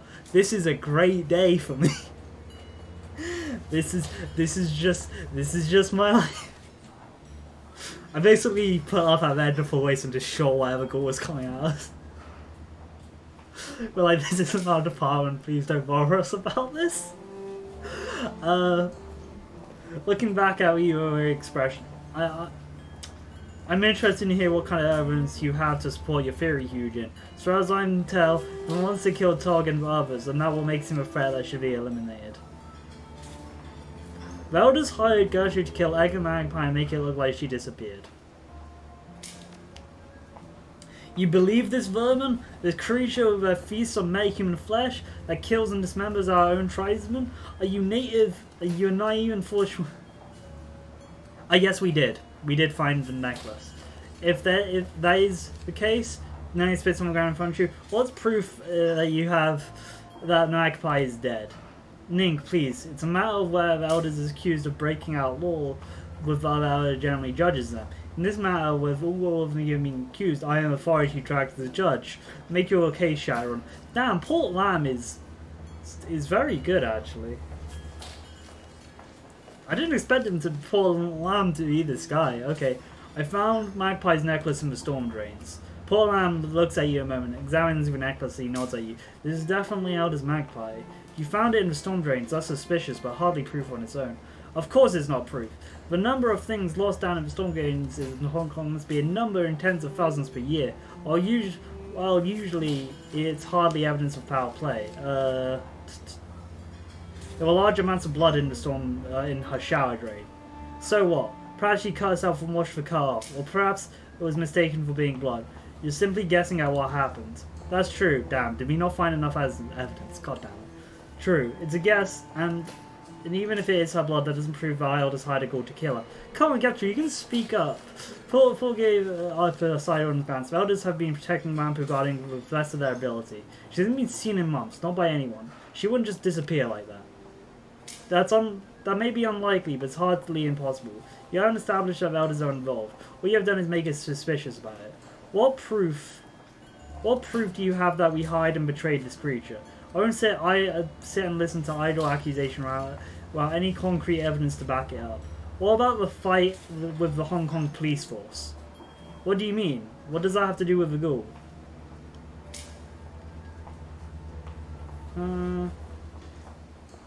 This is a piece of Gentry's armor I found in the garage that the markings on it to prove it. The point of the armor to making it to Porter.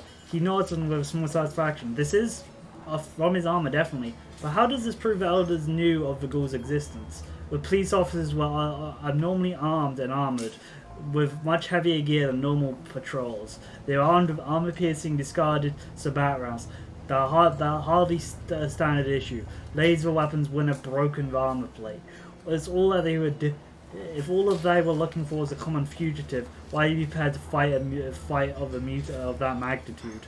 Obviously, they knew they were searching for. That doesn't mean we did.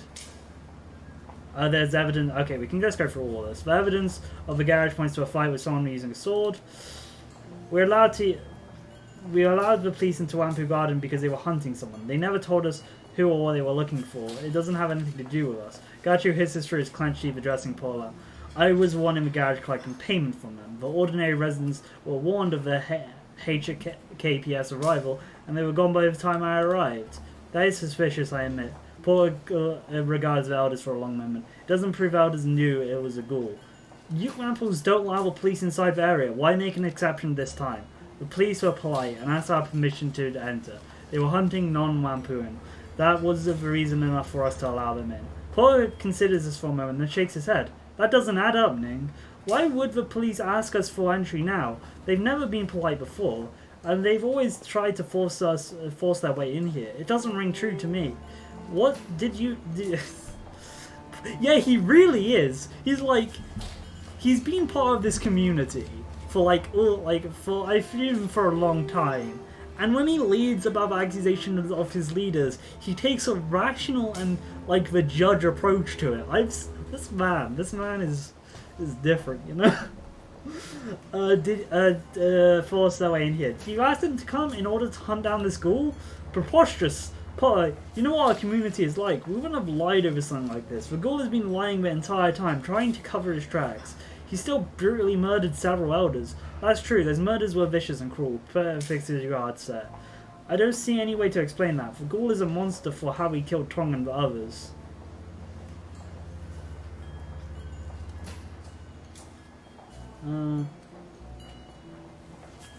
Tong's body was a mess, true, but he died quickly from a sword blow to the back of the neck.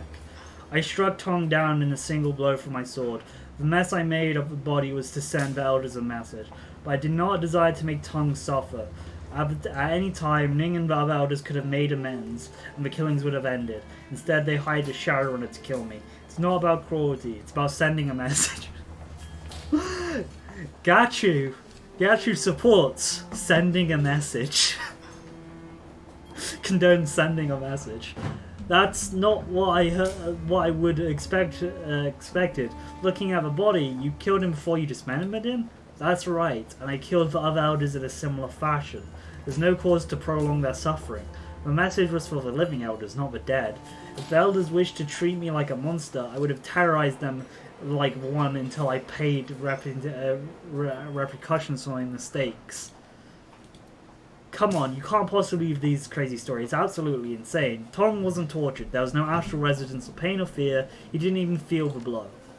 That's correct. I struck him in a single blow while his back was to me. His death was instant. Regrettable that he had to die for your folly, Ning, but necessary to protect my reputation. Ning glares at Gachu into stony silence before addressing Potter. You cannot believe what these people are saying. They're not to be trusted, and even if this is true, he's still King Tong. Potter looks back at Ning, his expression of flat emotion. Maybe so, Ning, but a monster would not take Tong's suffering into account. He may be a killer, but he's not heartless. The scene of Tong's murder, like the others, was deliberately a sham, was made to look more horrific than it was. I believe you. Blood smears on the wall, removal of skin, that seems designed to invoke horror, not the scene of an actual fight. Elders, what do you have to say in response? This is a farce. We dedicate ourselves to protecting Wampu tribe and everyone who lives in Wampu Gardens. Do you really believe outsiders and monsters are their word?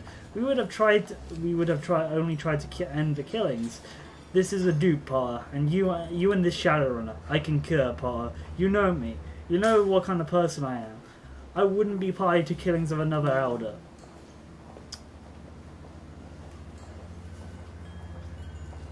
Hang on, I can't... Hang on, I was just reading that, sorry. I can't believe even entertaining the notion that we would have defended ourselves. We should have disposed of this ghoul instead. Tong's eyes narrow at you and hisses. If you think I'll forget this, you're sorely mistaken. I will not tolerate this kind of insult. Hang on, the elders were too happy to have Red Sphere move into the garage. Almost like they wanted to keep it curious of the fight. Magpie's gear was missing, obviously missing. Why didn't Ed tell me about that? Why would he had to have noticed Magpie's shop is locked up? Why wouldn't he even want me to investigate? Yeah, let's go with that. Purely suspicious. You think it proves something that I didn't notice the equipment was missing? Magpie's shop is quite a horrible mess. Tank, you did a full inventory on Magpie's matrix servers. You assured us that everything was running fine and you would be able to continue our work. I find it hard to believe you missed something as obvious as missing equipment, especially while searching the stock.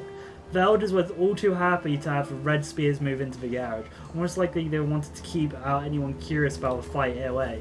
That's right, you told me not to go out find out what happened with the fight. You said that the Red Spear gang was moving in and to leave them alone. Why would you tell me not to look into it?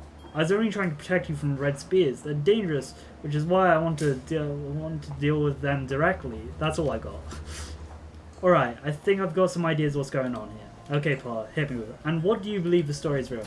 Genshu seems to be telling the truth. Elders, too many facts don't add up.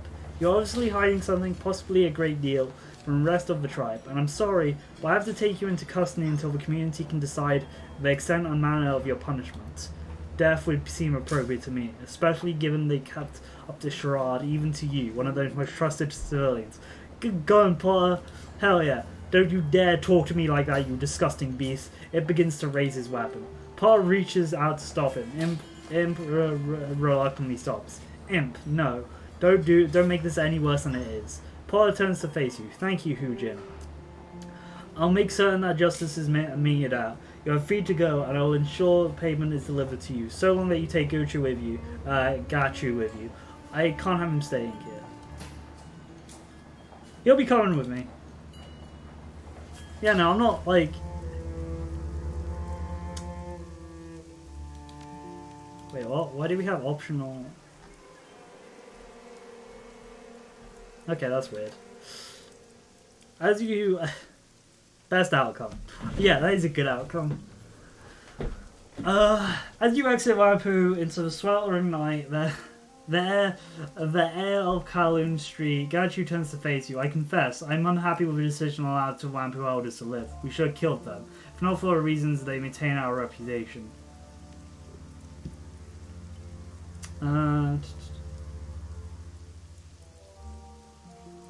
If you're not gonna run, you're gonna... That's why I let them live. It's not how we do things. Genshu bows to you, head low. I can accept that. I'm unsure working with Shadowrunners. I assume you would see things as I do. And I sure assume, hopefully, there is much I can learn from you. Shall we leave this place? I'm eager to be run with Wampu Gardens. What the hell? I didn't expect a companion, when you go against their decisions, to be like, yeah, you're right. I accept your decision. I'm not gonna hold it against you.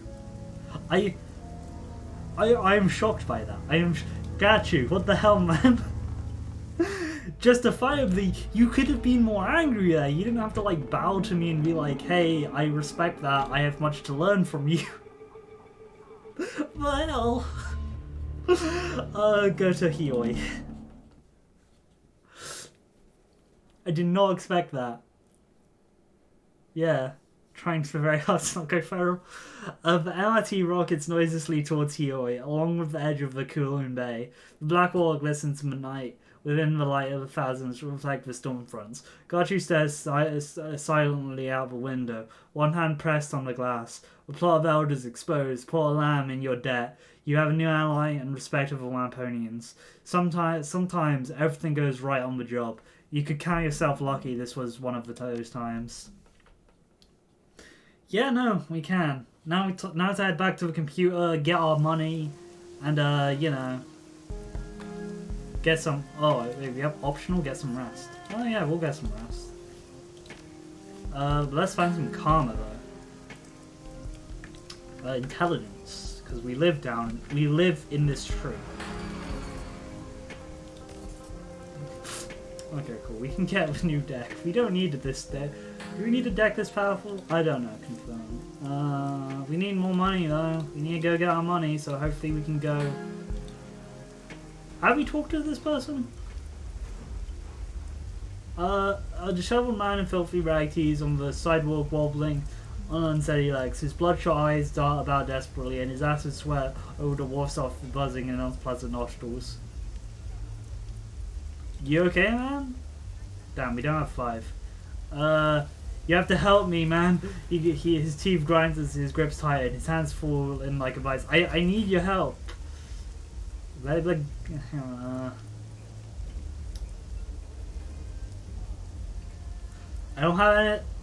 don't have to do anything. I don't have to do anything. Step back now, or you're gonna regret it. The man's grip's tighten further. He pulls you closer, and you notice his tag clothes bears the designer logos. It'll be worth your while. You gotta talk to Handsome Lee for me. Never heard of him. Now, who are you and why are you touching me? I'm Stefan. I'm Stephanie Dynamite. I'm Stephen Dynamite. He nods eagerly, desperation in his eyes. A sluggish tone wipes it over his cracked skull and lips. Oh no. Look, you gotta help me. I've been poisoned. That crap Lee stole me, put me in a bad things in my head. Whenever I close my eyes, I see dark narrow tunnels, so many hands grabbing, razor sharp teeth and the children. Poison, you sure this isn't just a bad trip? The man gives a hollow laugh. I don't my way around substance is well enough. Yeah, God. I honestly don't know. This is a cool interaction. I know I'm out of the substance to know a bad trip when I have one. This is something else. Alright, I can see what I can do. If you tell Lee what he's done to me, that needs relief. Tell him that I want. His silence falls off. What do you want? I want my money back. His reedy voice waves. He stops to say no more. Poison, nightmares, money back. Got it. Anything else? Just please come back and please hurry. Alright, where the hell do we go for this? Is he in this shop? Oh wow, this guy is cool cyber network. He has a cyber cat. Oh my god. Look at the cat. Like most troll bounds, forgetting about the man suffering a mental breakdown due to some possibly weird visions. Cat. This man. Cyber key, yeah. It's not as cool as a cyber tooth tiger, but still quality. A very cute cat. Like most troll bouncers, this man's knotted with some muscles, but absence their middle scars that come with age and incision. His biomeshes are bony skin growths common to this kind, and a single deep scar across his neck and collarbone. Give me an option to pet the cat, please. Watch yourself in there, or else we check out your aerodynamics. Aerodynamics? Anyone cause trouble, I can see how far I can throw them. No fighting, no killing, no sex trade. He lifts an arm and flexes his muscles. Jumps out like a mass of serpents of steel clothing. His arms as easily as thick as a human's waist. Don't mess around. Alright, sure. I'm an elf with even out gun, so none of these people we'll talk to these people obviously, but I'm like, ooh. Doors. Ah, okay. You're where I get guns from, apparently. The old troll woman has a striking Amazonian quality. When she was young, she must have been really turning heads. Hey, can I help you? Usually beyond helping, but that's a good one. Do you work here? Work, eat, sleep, crap here. This is my family's place. My husband and my brother and my two boys. Now, do you have any business with me? I have no time to window shoppers. What do you got to say? Firearms from all around the world, from Aries to wherever, and everything in between. You're in the market? Maybe another time. Very well. Is there anything else you need? Can you tell me about Hioi? The only thing that you need to know is that corporations do not rule Hioi. We're under Kindly Shang's umbrella, and the Yellow Lotus shoulders protect the dogs and maintain the peace. But we're not triad members, and they do not own us. Hioi is a crossroads, where good changes hands and deals are made. Kindly makes the market, but we, the families, make it happen. Emily speaks with pride of a woman who bows politely to great power, but also prospers herself before them. Families rebuild this place, and when it was left to rot, strong families like mine, we protect our town. Our own. Outsiders and corps know that tangling with employee is more trouble than worth. The tribes know that it's better to work with us than against us, and we know, and you know, these things as well. What would you do to remember them? Are you looking to buy? I'll leave you. Very well. No, goodbye. All right. Anyone in here? Let's talk to this person. Are you the drug seller here? Yeah. And an eerie wide. God, cyber cats would be great. God, hang on. What can I make?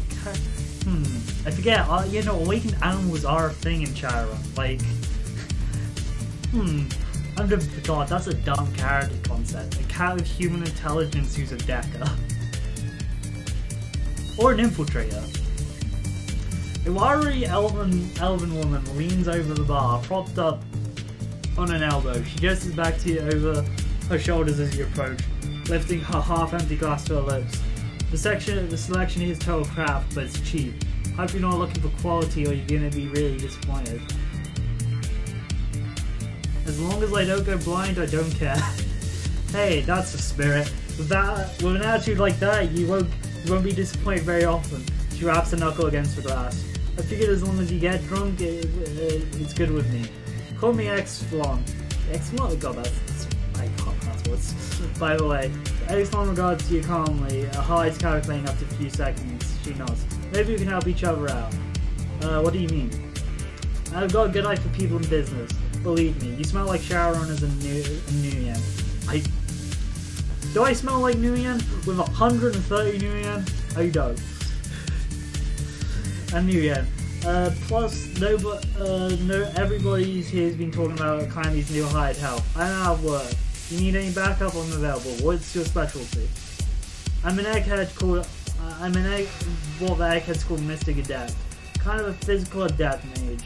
I throw spells and I can kill with a touch. I'm a rare unicorn, my friend. Excellent as a grass and drinks a lot of the cheers. Where are you from anyway? All over, born and raised in Sydney. I should be giving an Australian accent. But since I was 15, I've been travelling everywhere where I work. A whole lot of opportunities for a street kid whose only skills is to relate to beating people up. We lived in Paris, London, Vladivostok, Paris, hell. I've even spent a few years in Johannesburg, but Azan is full of assholes. Well, Cantonese is pretty good, I don't hear any accent. Excellent taps the back of her neck with two fingers. That's because it's chipped. My only conscience to do with cyberware. When you move around so much, I do link slots pay for themselves pretty quickly. They're not perfect, but they get the job done. You're a mystic adept who took any form of cyberware. That's brave, man. How do you get into this life? I grew up on the streets running gangs. Turns out getting enough street fights and having magical properties, things just naturally explain themselves. Once that happened, I realized it could change a lot more than protection rackets I've been running. Besides, it's not like I know I had to do anything else. I've been to school, I've never been to school, I'm sinless. What am I going to do? Panhandle for change? Take down stuff shacks for beer money? Nah, mate. I'd rather live the life fast, hit it hard and burn out. Huh. I mean, physical adepts are interesting.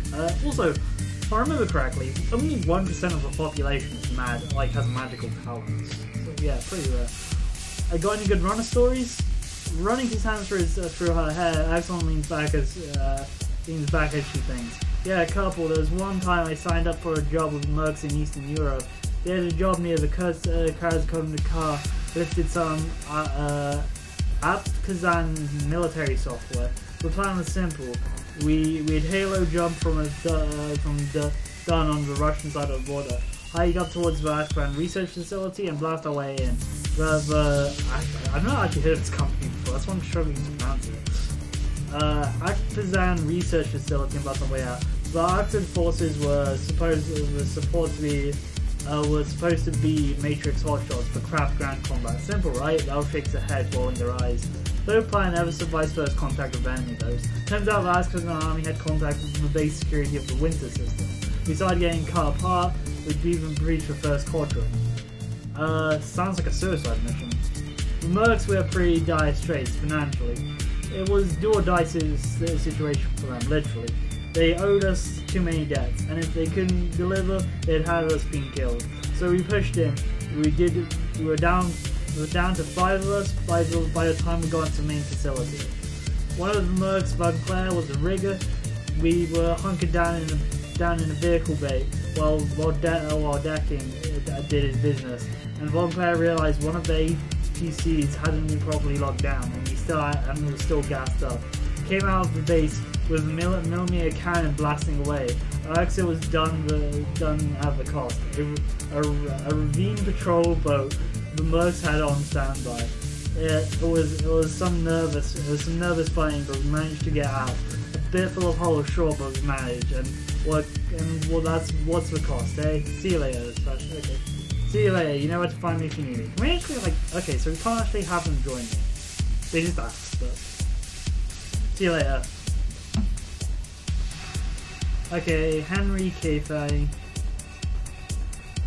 Okay, I still don't know where the other guy is, so we're gonna have a little walk around to if we can find him. Which means, yeah, there's only one way to describe a troll hunting the back of the Club 88. Withered.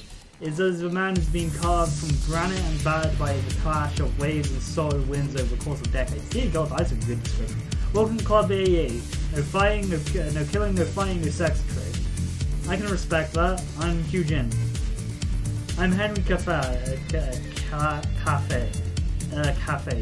I suppose I own this place. I've been looking for gun. If you're looking for guns, speak to my wife. If you're here for a farmer, speak to my son Cal. And if you're looking for trouble, you'll be seeing my son Frederick briefly. And what I speak to you about? Nothing. I just steer the ship. What ship? There's always a ship. I'll leave you be. What the hell? Okay, let's talk to this guy. A better room than most of his kin. Wow, okay, that's just... Well, the young troll nevertheless runs with methods of bloat and drunkenness. His eyes are red, his expression is foggy, but he otherwise appears to be highly functioning. Have a drink, friend. Have two, and maybe something else to chase it, eh? You alright? Gonna be better. I'm the prince of the Club AA. Chosen, you might say. You're part of the family who owns this place? You're a Shadowrun friend. I'm the heir apprentice, and my birthright to peddle chems to every stiffer that passes through our gates. What do you say? Need something to pick you up or bring you down? No, not right now, thanks. The only times I've ever done this is my kind of bargain yet. The only times I've ever done the drugs in the Shadowrun game is the last mission of Dragonfall with Blitz. I was like, okay, this is the last mission, and Blitz could die, so we're just gonna... Where is the other guy anyway? We don't have our money yet, so there's no point talking to like Deca stuff.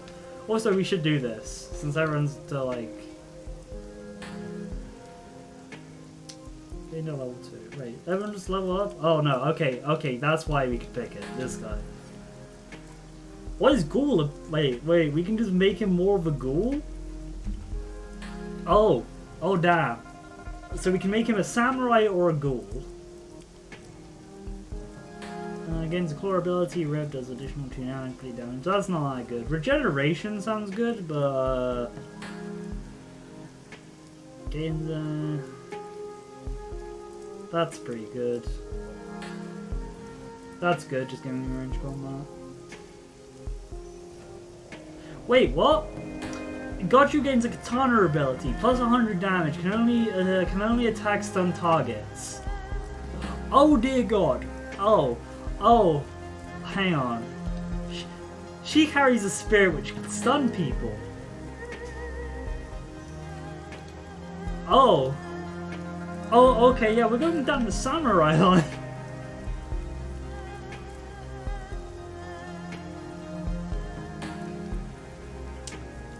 I mean, there's some cool stuff in the thing, but like, I like the idea of overcoming your gaunt. Yeah, we'll give them that. Confirm.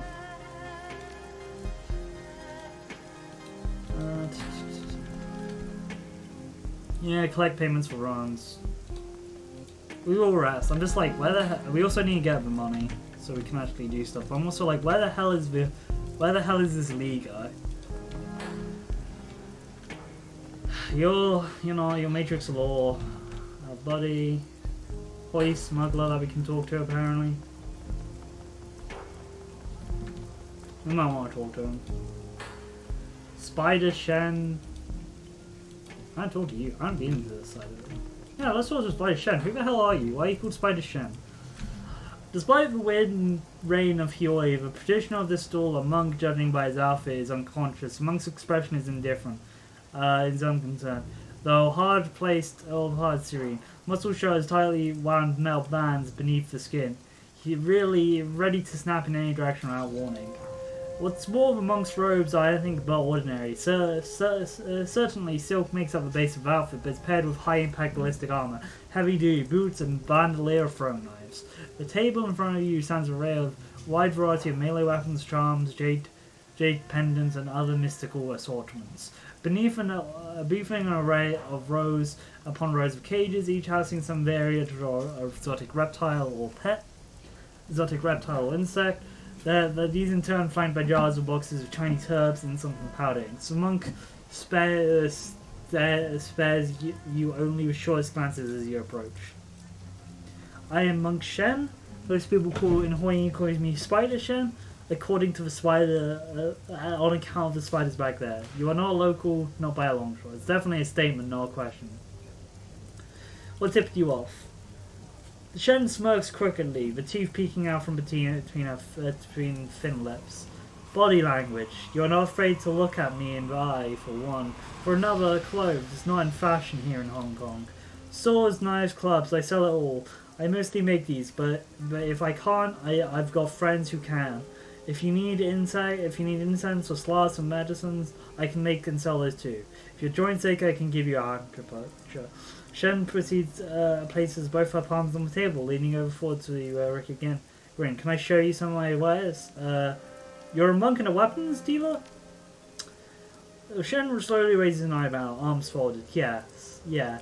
But what would the ancient masters have gotten their legendary swords and spears down at the mall? I am Wudang's mountain for 15 years before coming back to Hong Kong.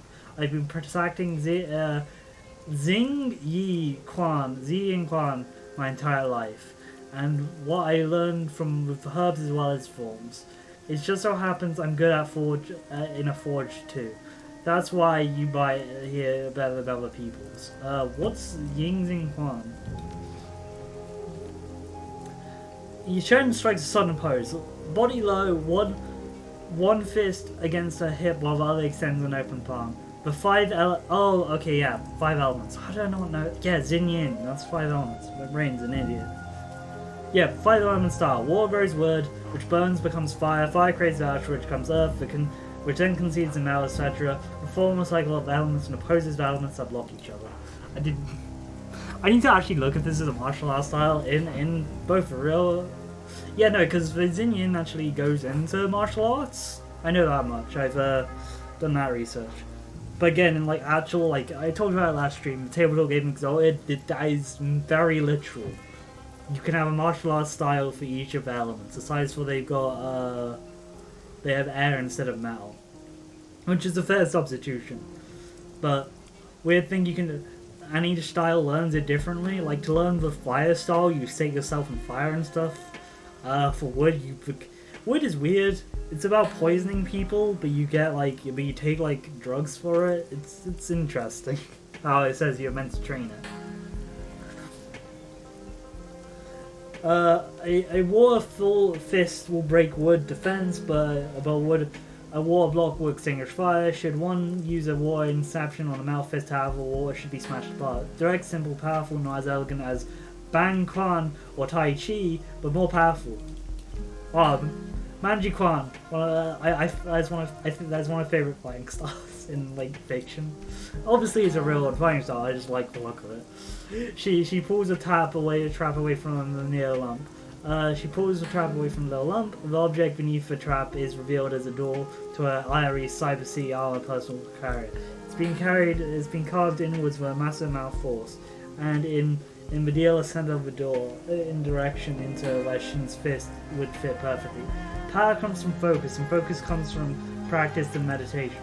Xingyin Quan produces more power than most of any forms of Kung Fu and applies to a highly focused way.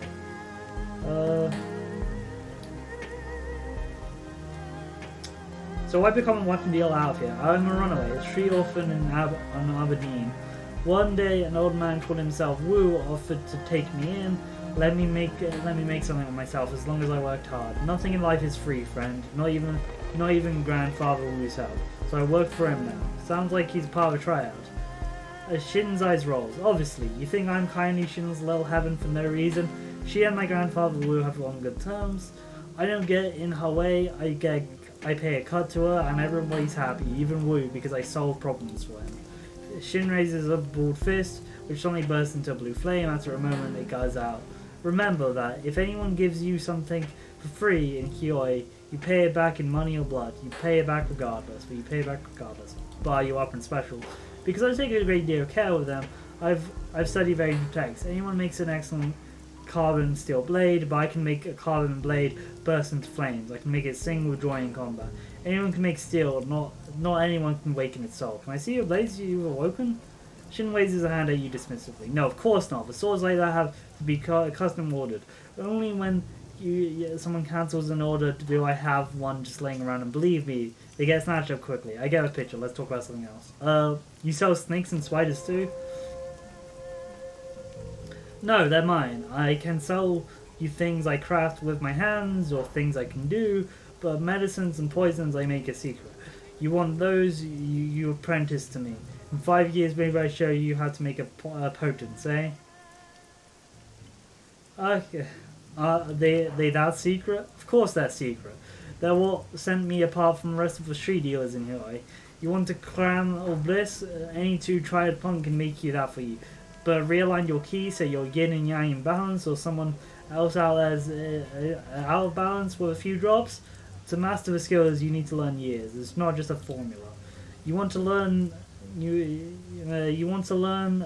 need to practice. You want to try to learn without practice, or you do ape masters. Shin stamps 2 fingers and points out of the cage. You would have to understand them truly to learn my art. Otherwise, you've never become a master. Might as well get Skillsoft. Look at you. Does she actually sell things? No, wow. Oh, they changed like some of the looks. Okay, cool. Excellent. That's all for now.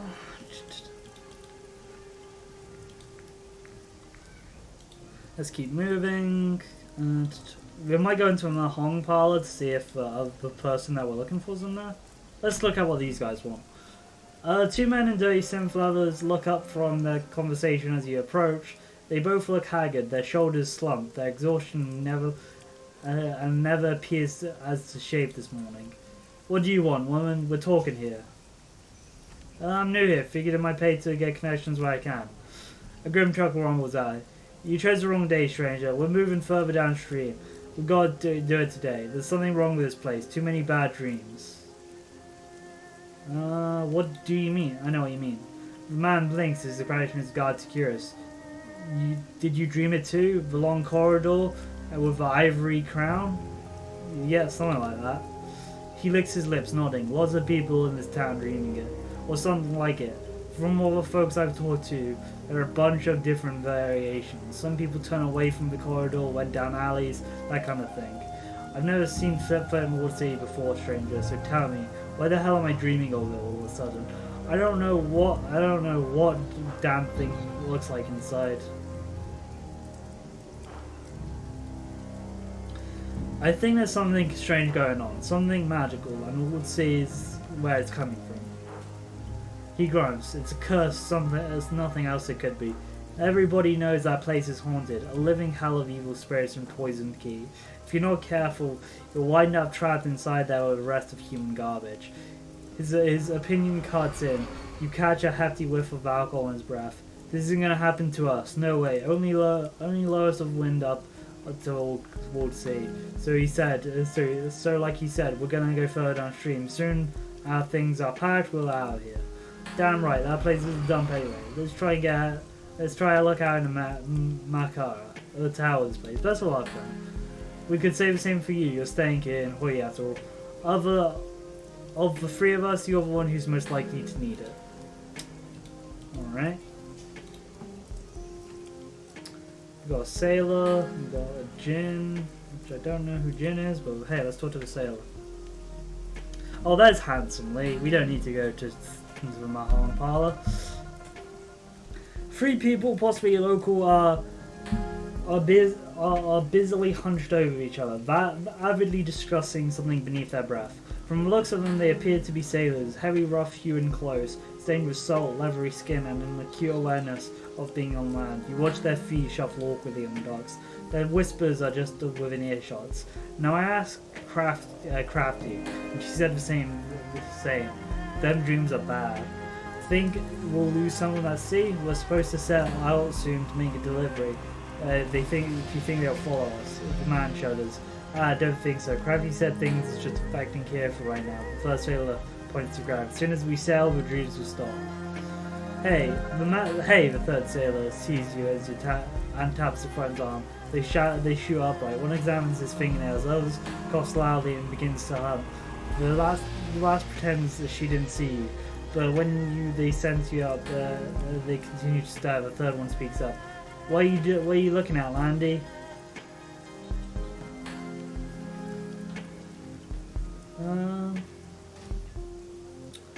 I overheard what you're talking about dreams. I've had them too.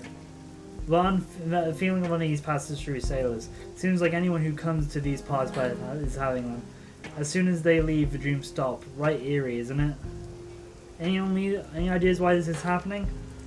We don't know much ourselves. We only just returned from our last delivery, but the dreams ambushed us fast enough. Hey, what about Crafty? The sailor turns up to you. She runs 5 phases. Smart girl. Might know a thing or two about the blight. You can ask her if she might have something more to say. There was a boat here with merchandise selling goods not too long ago. He leave? Oh yeah, I forgot about that guy. The 3 sailors suspiciously turn into smokes. One snickers to himself. Merchant, she says. That crook didn't take as much leave as he chased off kindly. No sales permitted. Not a big loss though. The local shops. I thought I saw like a fish swimming through, a giant creature swimming through the water. It's just like the shapes that these pants are making. Big loss. The local shops have way better stuff than a small-time hustler. Why don't you look around? You'll find shops owners here more friendly towards you than you've got to be okay with kindly. Thanks for the tip. Okay. I've exchanged a look. The first sailor responds, right, and stay careful around these parts. Didn't mean to interrupt. See you around. The brooding tide of whispers resumes as you turn your back on sailors. Okay, so we gotta go to the magic shop. To be fair, it's not a bad idea. We haven't talked to them yet. Okay, time to do the handsomely. It's muggy out, even in Hoy's monsoon season. You pause to mop your brow. Suddenly, you feel eyes upon you. As you glance up, you see the tranquil, searching gaze of a man half hidden in shadows. His sleeves are crisp, white tailored shirt sleeves are neatly rowed, and dark grey silk tied to smart black trousers. He's sweating. You don't see it. The man's tilting his head ever so slightly in greeting. Hi, do come and welcome. He flashes you a brilliant smile, glittering with amusement. You can barely detect a face trait of an accent in his voice. Handsome leaves the name, the pile of enhancement sensory experiences. You can see I can see you've got some tall tales to tell. I ran into someone with a message for you. Handsome Lee beckons you closer with a low gesture. I think I can guess. Stephen Dynamite. He coys his and raises his eyebrow. If you're so smart, then can you guess what his message is? From an avid consumer like Stephen, there's only one possible message. More.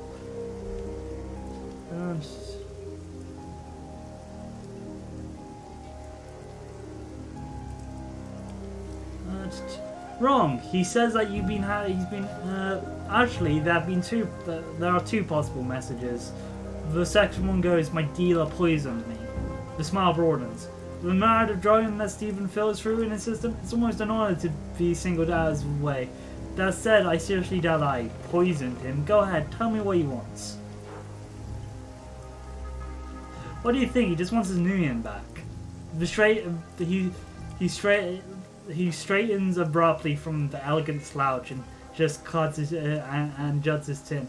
There's absolutely nothing wrong with my latest creation. It's a painstaking design to elevate the senses and titillate the spirit, a smooth high that I have indulged in myself.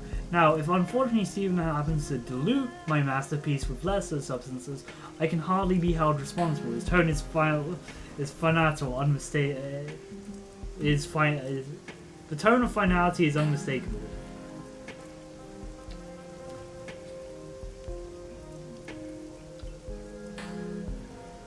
You don't get it. I don't care whether your drug works or not, I just want Stephen's money.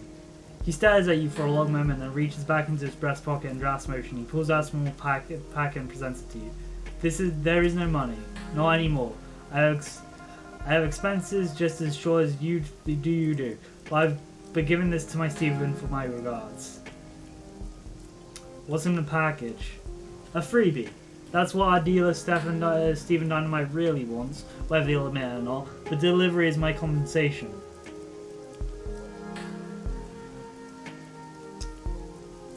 His brain is nearly pudding anyway. More drugs won't help him. The dealer regards you severely. Of course they won't, but they will bring relief. And if I'm not mistaken, that's what Stephen is itching for right now, correct?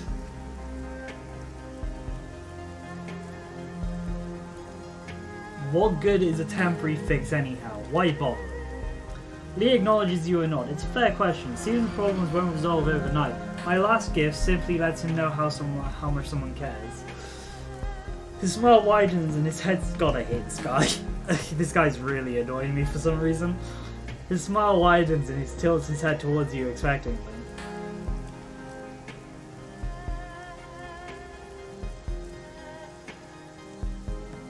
The hell it does, it keeps... my dear friend in... The hell it does, it keeps him from getting clean. He shrugs dismissively.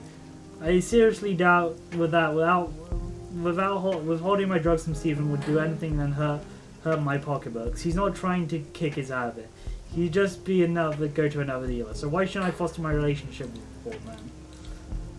Anyway, he holds a packet out towards you and gives it a shake. Give it. Take this. Give it to him. It should help him, at least in the short term. Take it. Alright, I'll take it. Okay, I don't have a choice. Very good. Please let me know how it goes when you're done. The tranquilizer, okay. Man, oh, it just took bliss. Okay, cool, stash.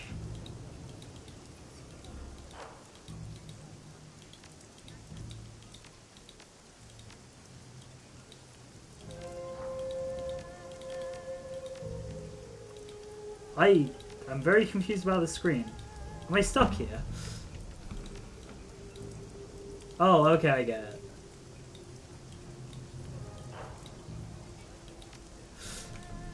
Okay, cool, I get that. Where's the magic shop around here? It's not down here, this is the drone shop. We'll go give that to the guy. Okay, nothing down there. Oh, there it is. We should talk to this guy, Jin, before we go into that. We're doing a lot of talking here. As you approach the small landing, you see 3 men, 2 elders and a young man, hunched over a go-board. The juxtaposition of the white-haired, white-bearded man and black-haired man is almost comical.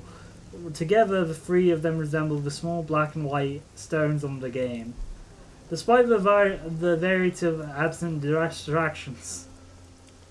Yeah, no, it's really nice. I like going around talking to people. I'm like, we need to go talk to the magic shop because we haven't done that. Then we need to head back in, talk to all our gang, get paid. Maybe buy a new drone if we can afford it, hopefully. Despite the variant ambition and distractions, the 3 men remain actually focused on the game. One of the elders round-faced man with a bureaucratic smile carefully picks up a black stone and places it on the board. His opponent snorts and a small smile flashes across his long face. Almost careless, he snatches a white stone and deposits on the board. The smiling man groans, and the long-faced one proceeds a collection of several black pieces on the board. He does. He very well does. I also don't know how Go works, by the way. Ah, you got me, Jin. He laughs, a pleasant, full sound. It trails off, sports watching the game as broad smiles brightens his cheeks. Why, hello there, young woman. Something you need? The long-faced man gives you a cursory look and continues to collect the black stones.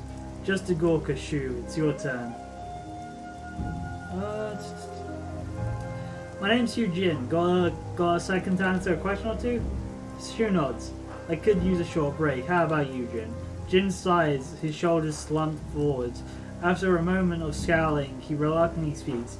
Fine, a short break. The two elders turn away from the young man.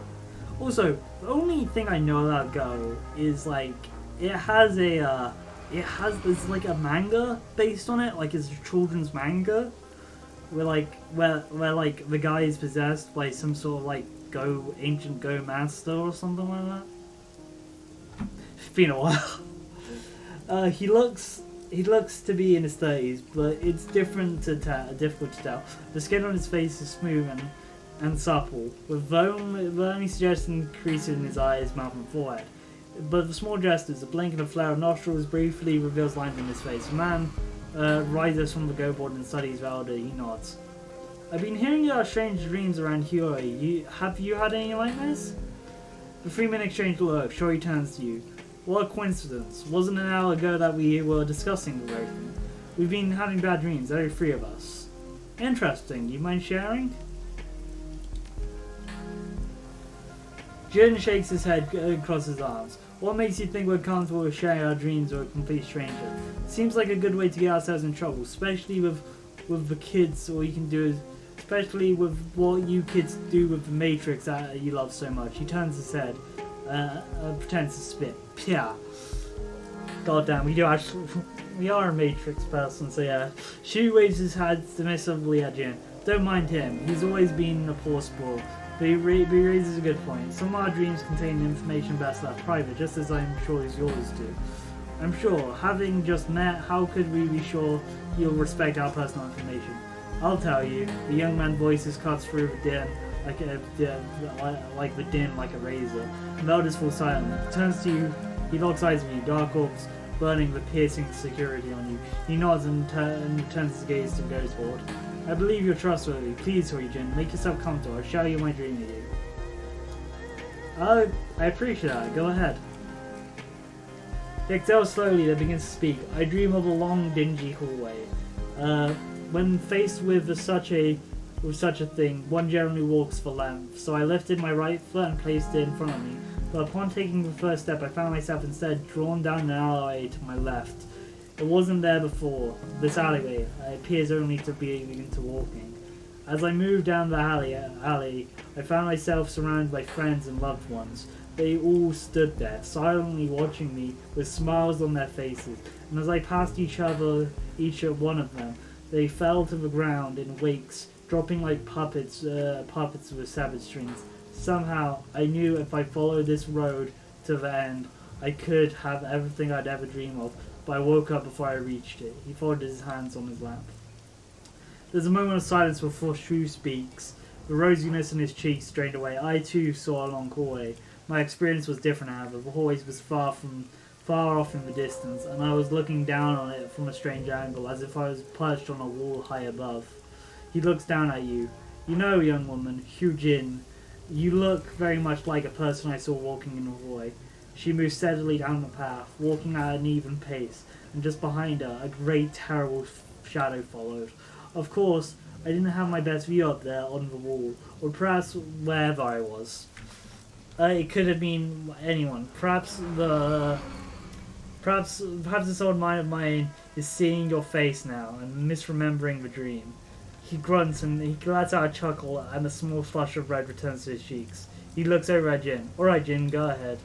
Jin roots in a corner, arm crossed or set. I've changed my mind. I don't want to share my dream. Nonsense! Master Lu and I have told her our dreams. Now it's your turn. No.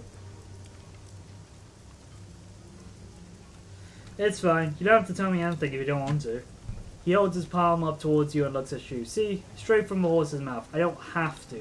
Jin, Lu lowers his voice is firm but soft. This is important. Jin's mouth opens up and closes like a gasping fish. But as he looks at Lu, his body relaxes and a sadness seems to take hold of him. Alright. But you don't go repeating any of this, you hear? He takes a deep breath and slowly releases it, folds his hands on his laps. My dream begins with a nightmare of failure and mistakes I've made throughout my life, and people I've let down. The competitors I've crushed, the wife who died in the hospital without me. I dreamed of my family that I abandoned. A change comes over him, his eyes brighten and he continues energetically. But then I dream of the walled city. I stood before it and its door opened to me, and when I passed inside, all of my guilt fell away. It was as though the sea had absorbed me, had washed away my guilt, and I remember feeling happy. As his remembrance ends, so does his lightened mood. His face shrinks into a pout and he stares grumpily at the ground. There, I did it. You happy? Lou nods. Thank you.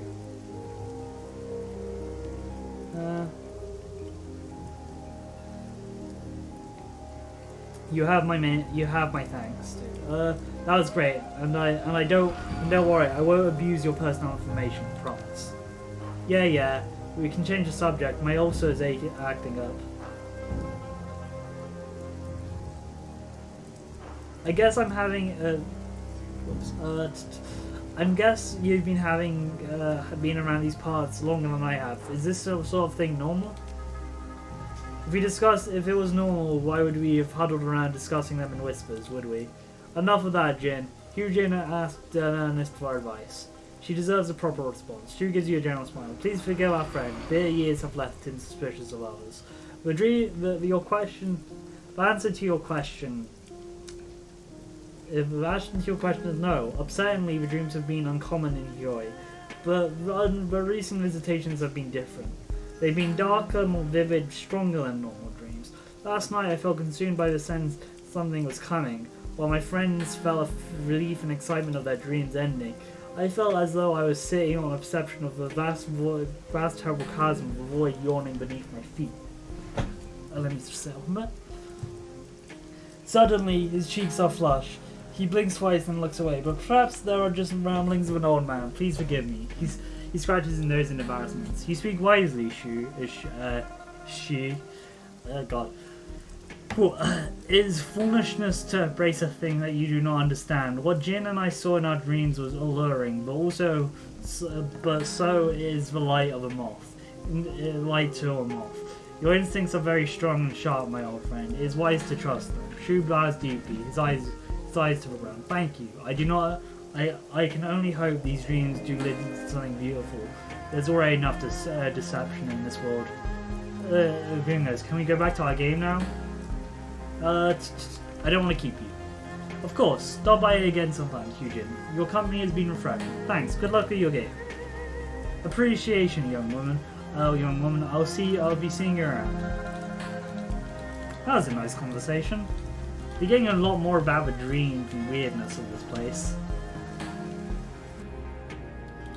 Also, this is like the first Shadowrun game without Abjon as like the mage shop owner, which is weird. A mild scent, sweet and slightly herbal, is the first thing you notice upon entering the old shop. Its quarters are cramped and made small by the display. Careless furniture packed inside. The walls are lined with bookshelves, and the tables and chairs stacked up with old items. A few tiles jump at you. Lucid dreaming, an explanation of the art itself. Dream logic. He may do an appearance at some point if you keep your eyes open. I'm interested. That's cool. I like seeing those guys. Nocturnal visitations. Overall, this place feels like it's lived in, if disorganized. Not quite cluttered, but close. Milling in the front of the store is a shopkeeper, lost in a book of her own. She's tall for a human, probably close to 2 meters in height. 2 meters in height. Her physique is typical bookworm. Not overweight, but you can't see muscle definition either. A wraparound tattoo covers her upper arm and shoulders, but from where you're standing, you can't quite make it out. She fidgets. Gradually, her eyes raise from the book onto you. Unlock onto you. Welcome. Don't believe I've seen you before. She sets her book down and sweeps a strand of black and pink hair from behind her ear. My name's Crafty. Hyujin, nice to meet you. So she shakes her hand. She shakes your hand. Her grip is surprisingly firm. So, Hyujin, what can I do you for? I've got spells, alchemy reagents, foci, whatever you want, right? Whatever you want, really. Might have to do some digging to find it, but if it's magical, it'll be around here somewhere. Say, Crafty, have you been having any vivid dreams lately? Her face is unreadable. Her eyes lock onto you. As a matter of fact, I have, Hyujin, but we all get occasions of vivid dreams. Something special. Gestures to the books on her tabletop. Really? Then why are you reading up on them? She flickers her wrist dismissively. Sure, it's a little weird that we're having them, but these type of dreams are common in Ward C. Nothing to get worked up about. Probably. They're common, explain. She nods. Common as the cold. My mother devoted her life to researching Ward C and the magical phenomena within it, so I grew up with the stories of the sea. The radical and creepy dreams begins with them. I've never been inside Ward C myself, but my mum went on plenty regular occasions and experience with dreams. Your mum sounds like an interesting person. The sides of her mouth dip into a shallow frown. She was interesting, but not praiseworthy. Tell me about yourself, Crafty. She raises her shoulder in far shrug. Not sure where to start. What do you want to know? Is Crafty your real first name? No. A wave of nostalgia pulls her gaze towards the shop's window. The name stands out as a joke, actually. Back home, my mum used to call me Crafty, since meaning is a little similar to given name. I liked it because of the way it sounded. I insisted my family called me Crafty, so it became a sort of nickname around the house. When I got older and started school in Hong Kong, I made my mum register me as Crafty, and it stuck.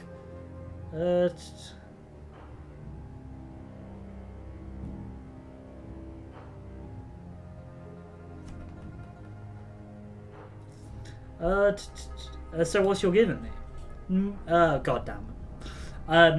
Mio? She raises her hands to prevent you from replying. Yes, like a cat. Meow. Okay. Meow. Okay. You foreigners always make that same joke, which is why I grow to hate Meow. Call me Crafty. Your mother sounds like a quiet mage. Did she study magic too? I sure did. Natural...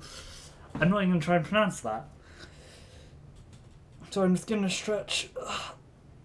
Because, she flexes her arm. Whatever. My mum and I learned the craft differently. I went to university, she was a book taught. Mum was very old school. Her magic wasn't applicable in everyday situations. It was rooted in superstition. It still worked and well, but more ritualistic ancient spells. Practical spells like rain shield and bottomless trash cans were outside of her repertoire. What do you do when you're not at work? I've been pretty crushing here at the shop, so I don't often have time outside of work. But when I'm off of the clock, I like to read and paint. Maybe kick back and enjoy a meal with friends. My buddy Gobbet sometimes stops by with food. No drag racing or anything. Pretty boring. You said you paint? Just for fun. I don't make any money off of it or anything like that. I just find it relaxing. She pats her arms. Design my tattoos, but they're about the extent that I take beyond the canvas. I'd like to see some of your paintings sometimes. Some of them are around the shop. You're welcome to take a look. What do you like to read? Crafty claps her hands together and a slow smile spreads across her face. Aside from the usual, I love sitting down each morning with a cool top of soy calf and the latest news stream on hand.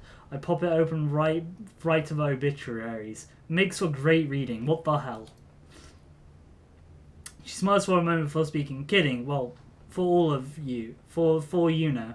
I tend to stray towards detective novels. Maybe read some suspense and horror. And when I'm not reading for leisure, I usually study my textbooks and keep magic sharp. I know Gobbet. I know a Gobbet. I wonder if they're the same person. You know a lot of Gobbets? Her teasing resolves itself to a gentle smirk. I'm sure they're the same ones. She's a good person. We're not really close, but we have a pleasant relationship. Chatting over french fries, discussing our latest reads. Shallow things. Do you know her? We work together. Good. Keep it by your side. Goba pretty fluent in ways of the sea and people who live here. She knows her stuff. If you stick around her, you'll find yourself in a lot less trouble than you would otherwise. Sounds fun. I'd like to ask you something on a more serious note. What's on your mind? Back on topic. Is this your store? Or do you work here, or do you just work here? It's mine. I inherited it from my mum. As you can see, she generously left me with all her research journals. Her words are thick with sarcasm. Mum was never a big cleaner, but neither am I. My mum used to keep spirits around here to help her manage the place. They're not here anymore, but sometimes I swear my books aren't where I last placed them. Who knows? Maybe they pop in for a visit. I just wish they'd clean while they're here. What makes the store so special? It's old, respectable, built over a dragon line. She slightly tilts her head to the side. We also carry texts unavailable anywhere else. But I guess for me, I'm drawn to this place for nostalgia. How do you like working here? It's a job, can't complain. What's the name of the store? It's a cultural thing. The 5 phases represents Earth, Wood, Fire, now. Some people believe this is based on how things function, an instinctive world. You'll be practicing all throughout China, in discipline ranging from farming to science, even music. The theory is in common among younger generations, but it has its uses. My mother was strongly influenced by it. In fact, our sign out from front is a visual representation of the 5 phases. It was an inspiration from her. She raises her shoulders in a harsh shrug. I think it just looks neat. I have another question about something else, and finally we have, what else do you know about Vault City? I think this is the last conversation tree for this one, and then we're gonna go talk to our guys and get money and get paid and go to sleep. Very little, just what my mother spent most of the time in there, and she lifted her hand leaning on the counter. Well, it messed her up. Is there something specific you want to know? Can you tell me about the sea? She runs her hands through her hair and exhales. Where to begin? The World Sea always used to be a hellhole. It started like a bad place, it's still a bad place. Crime is drawn to it like a magnet. You can't enter the sea without a security guard on each elbow. But not even that will guarantee you safe passage. No one famous or rich memorable has ever come from that place. The only thing it's known for around here is its shitty reputation. She shrugs loosely. That's about the gist of it. Now there's a whole library in here also happens to do for most locations of World Sea text. I'm sure you'll fill in the blanks. I got a feeling you have an unusual... I get a feeling your relationship with your mother was unusual. You better believe it. She was obsessed with Old City, put it before everything in her life. Mum ate, slept, and breathed that city. I can see how that could be hard to deal with. Crafty shifts her gaze to a stack of books and nearby table. I couldn't deal with it. That's why our relationship became so strained. She'd be with me, but her mind was always on her work. Mum was convinced something was wrong with the place, that it was cursed, in some way polluted with unnaturally bad chi. She'd visit the sea under protection above the Yellow Lotus and spent hours, sometimes days, studying it. Crafty tears her eye away from the books and turns to your gaze. Mother was consumed by her research. Did she ever find anything? She sure tried. Mum thought she could find a way to purify the place and exorcise the demons. Her obsession with all seeing, and she devoured more and more of her life, breaking its curse. Which I wish she could fell off the radar, but really, the rest of the world fell off hers. I'm sorry, Crafty. It must have been hard on you. It was what it is, and I am here. Sounds like you don't believe your mother's research. You see Crafty study you. She exhales through her nose and it seems as she's considering something. I know we've just met, Hyujin, but you have a generous ear. I don't mind discussing my mother with you as long as you keep the details between us. Mother's research was stupid. Just plain stupid. She wasn't stupid herself. No, Mum was very bright and her obsession was downright unhealthy. Anyone could see that. Ward City is a toxic place, home to dark spirits and astral influences. But Mum believed a singular core curse at the heart of the place. When you say toxic, what do you mean? My mother failed to change Vault C, and the time she spent within there changed her. She grew sickly and became moody, irritable. She suffers from night terrors like for the rest of her life. Crafty in day sweeps a small dump of dust from a near-side book. It must have been difficult to watch her decline like that. She points a finger at you. It wasn't just that. The breaking point was her ridiculous obsession. I refused to indulge her. It was drove a wedge between us. Neither of us was willing to relent. A small bit of appreciation for her. I guess we had that in common. Stubborn till the end. So after my mum died, I turned back onto her work and left Vault C and its people to themselves. It's a toxic site beyond rehabilitation. I do my best to ignore it. I'll compose your breaks for a second and you can see Crafty shift nervously between counters. At least I've tried. And now with these dreams and nightmares are leaking out of Vault C, I wonder if I can still ignore them. Just reading this. What was that line? You did was.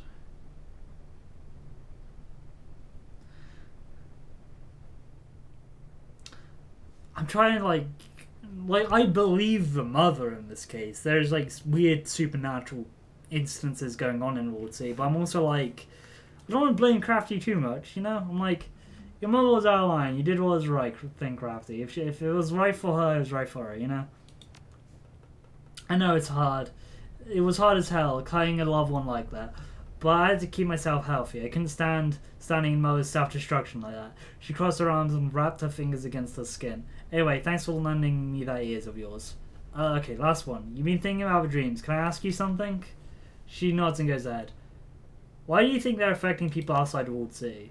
It's definitely strange. Until now, I always thought the dreams were nonsense. That my mother had night terrors because of her madness. She pops her chin right under her right hand. But now, it's really happening. Not just to me, but to others around Hioi. For those same psychic forces that drove my mother insane are edging into her subconscious. Lately, I've been wondering if there might have been something to her ravings. Maybe. I've been skeptical for so long, it feels almost blasphemous to consider it. Maybe the Vault C's curse is real. She rubs her hand down her face, obviously frustrated. I just don't know.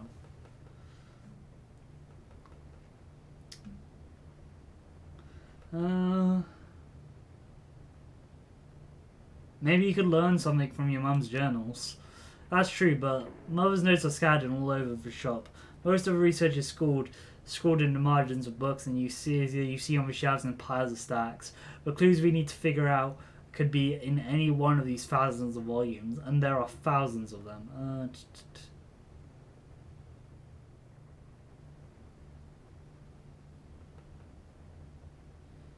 I'm gonna say I have a bad feeling about these dreams, Crafty. If anything we can do to get to the bottom of them, we need to take the opportunity.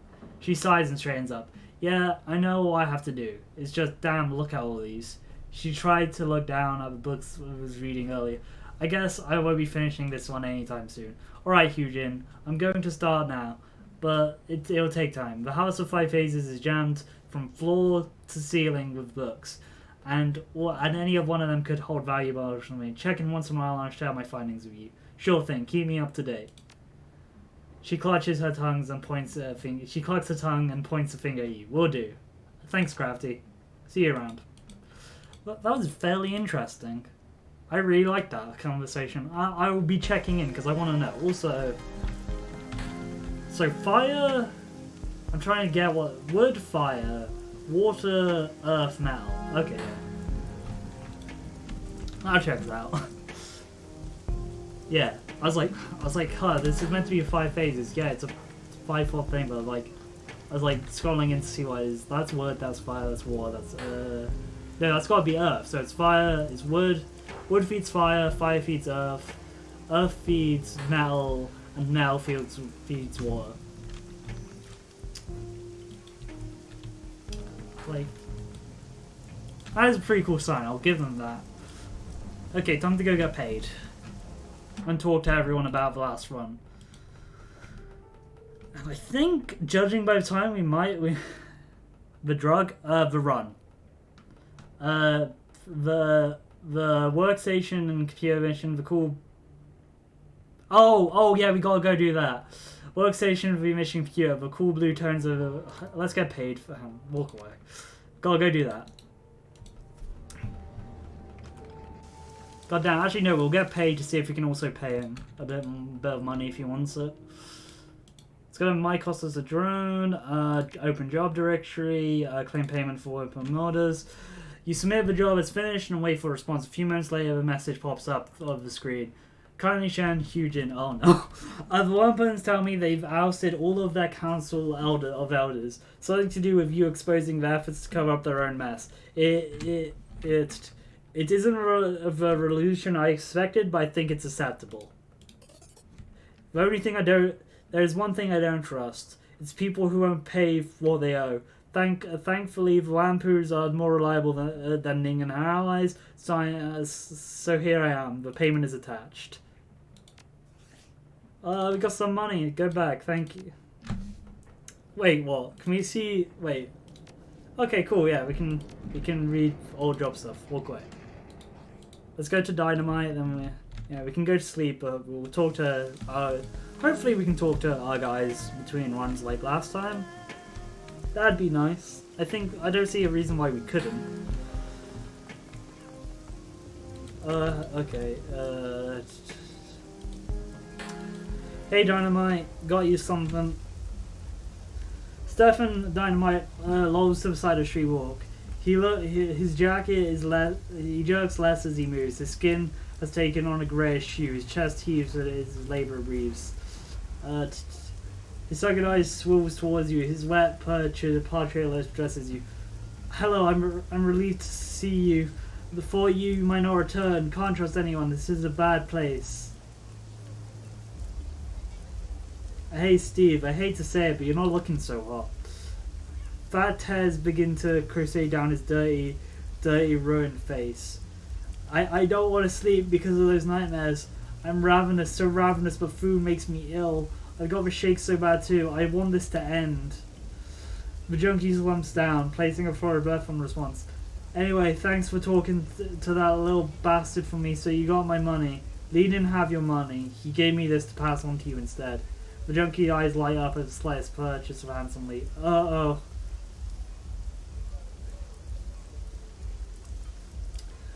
Just to warn you,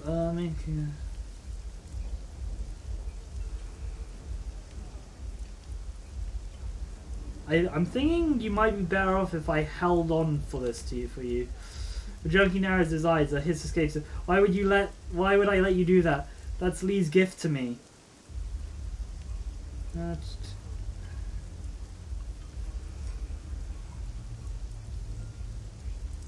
This isn't a gift. This is because another dose of poison might have you dreaming forever. The junkie shudders. His wide eyes stare, gazing into nothingness. His jaw clatters. The drug didn't cause the nightmares. I acknowledge that, but do anything to avoid my eyes. Do anything to make it. But do you think the drugs will make it worse?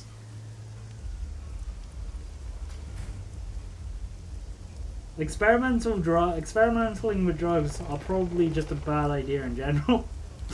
Probably this. Oh damn, we damaged on 5. The junkie rolls his eyes. Heard that one before. Don't care much for preaching. Pack it, please. Sorry, Steven. I decided to keep a drug for myself. Yeah, we can just do it.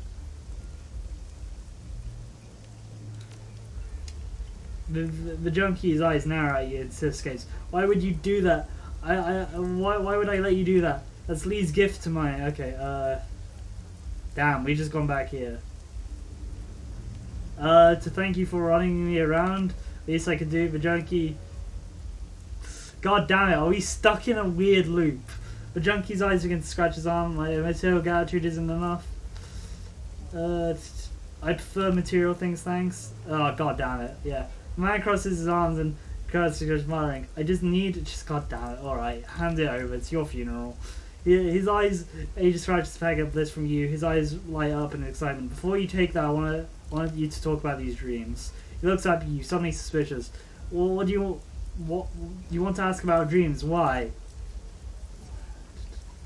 because I've been having bad dreams too. Maybe we could get to one of this together. He stares at you, his eyes, his voice drops. These aren't ordinary dreams, they're visions, they're so real. Yeah, he has, but like, I've put all kind of substances in my body and I've never experienced anything like this. You're practically raving last time we talked. Explain your dreams to me again, clearly enough this time. He blew something up, probably.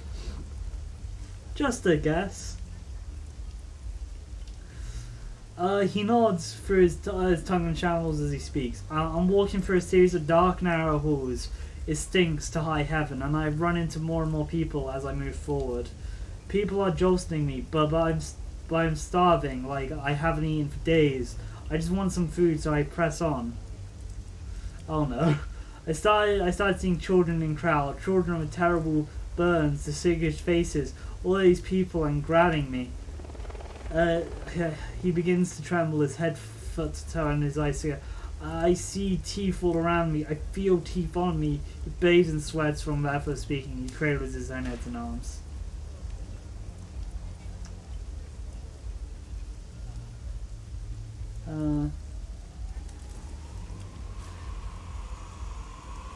Okay, Steve, you talked about the drugs. You said that you were on a Lachlan, right? The junkie gives a weary smile. More than I can count. I used to get my kicks from explosives. I love blowing things up, seeing glass shatter and solid walls disintegrate, flames licking the sky. Not anymore. Now I need saints and miracles. Hang on, you blew stuff up? I was a bar maker. I designed custom ordnance. It was a dream job, plus very lucrative. He rubs a thumb and forehead together with snaps.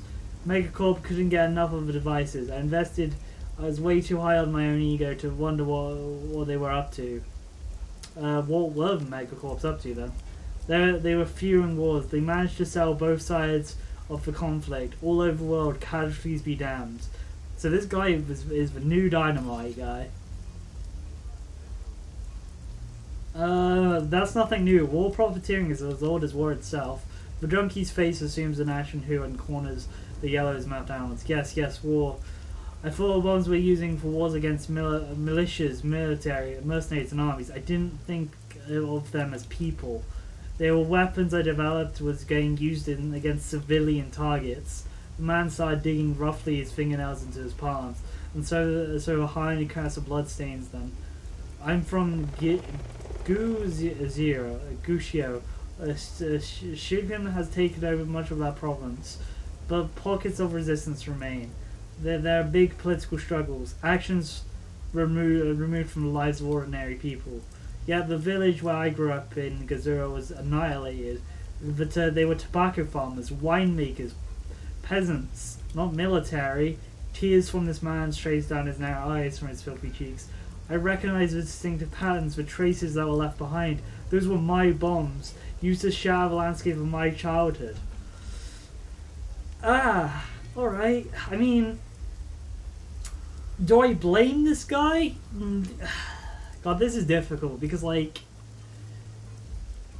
realistically, if they didn't blow up his home, he wouldn't really care. Because thinking that in a war your weapon is only going to be used against combatants is kind of naive to a degree. But also, this man's clearly on hard times.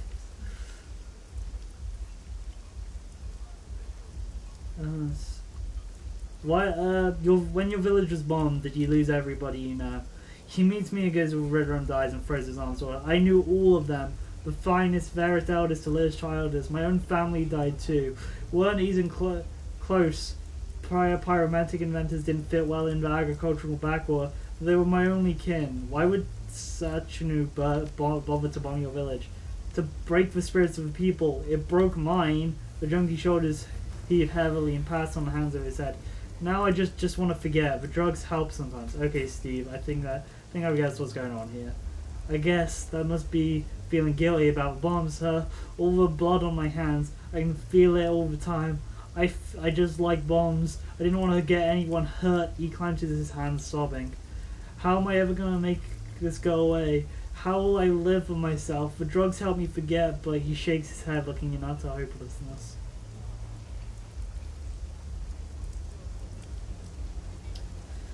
You could start by helping some kids, you could start by helping some kids or stealing the bombs and Matic's back. Help kids, steal the junkie, swipes away, replace, ignoring as a... I wouldn't know where to begin, need time to think.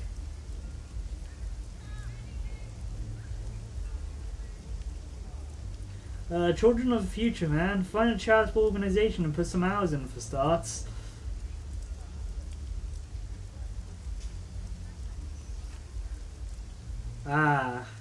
It's for fun. Let's just do a more positive one. Then get revenge on the Megacorps, who with a weird junkie just tries to commit a Shadowrun, is just shot instantly. The charity one sounds easier for him to actually do.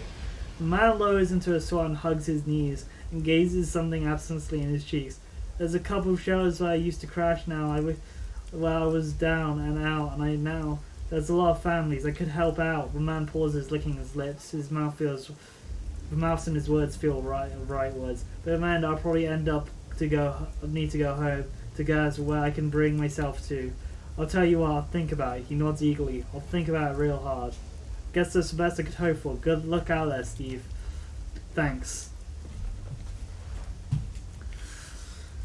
Yeah, I guess that's the best. I hope he does good. Worst part is I can't really spoil. I wonder what game is, because like there's very few games that allows you to do pure explosive stuff. Okay, let's go talk to our members. Let's start with Duncan because he's on this floor. Hey Duncan, how are you feeling about the last job? Wu's cabin appears... I've never heard of that game, I'm gonna be honest. Wu's cabin appears as clean as a spot, screening spot of the bolt hole. His equipment is neatly laid out, his bedding, grouped by type, arrangement, and just so. He's currently in the process of cleaning his weapon with miraculous care. Good luck is my only answer if that's the response. Well, that's that. I guess we're runners now. But I forgot to ask about the benefits. Think we get medical and dental care? He stops for a moment, stares at his weapons in his hand. Damn, I didn't think we took the roadshow. We'll have to ask for that next time when we have an audience to our Chinese syndicate crime lord. He looks up at the barrel gun and blows on it. You think we can talk about something else? What's the topic? God, we got a lot of topics. RPG, roguelike, submarine simulator with an alien hostile world. Damn, that is some words. We have a lot here. Sounds interesting. I want to talk about Raymond. Okay, shoot. What do you think is going on with him? I don't know, Yang. He clearly obsessed with Old City and whatever prosperity is. He sounds like a sleepwalker trying to stumble his way through a dream or something. A sleepwalker who hires Shadowrun. Whatever he's doing, he knew it would be dangerous. Raymond was smart as hell. If he thought he needed runners to take him into that place, he needed them. Why do you think he came to Hong Kong?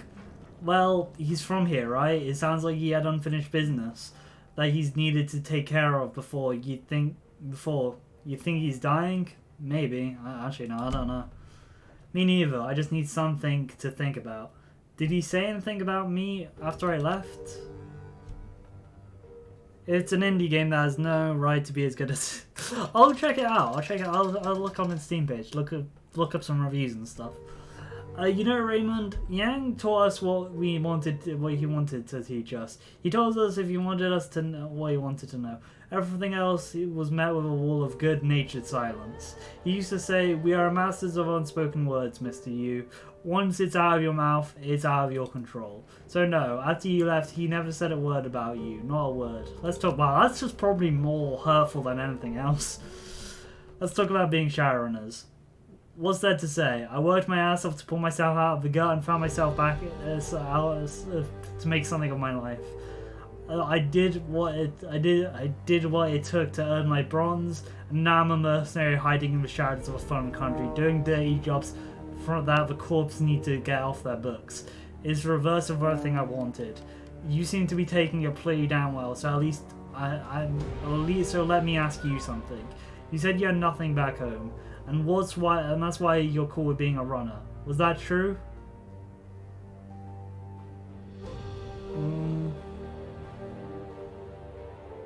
You know, it's true.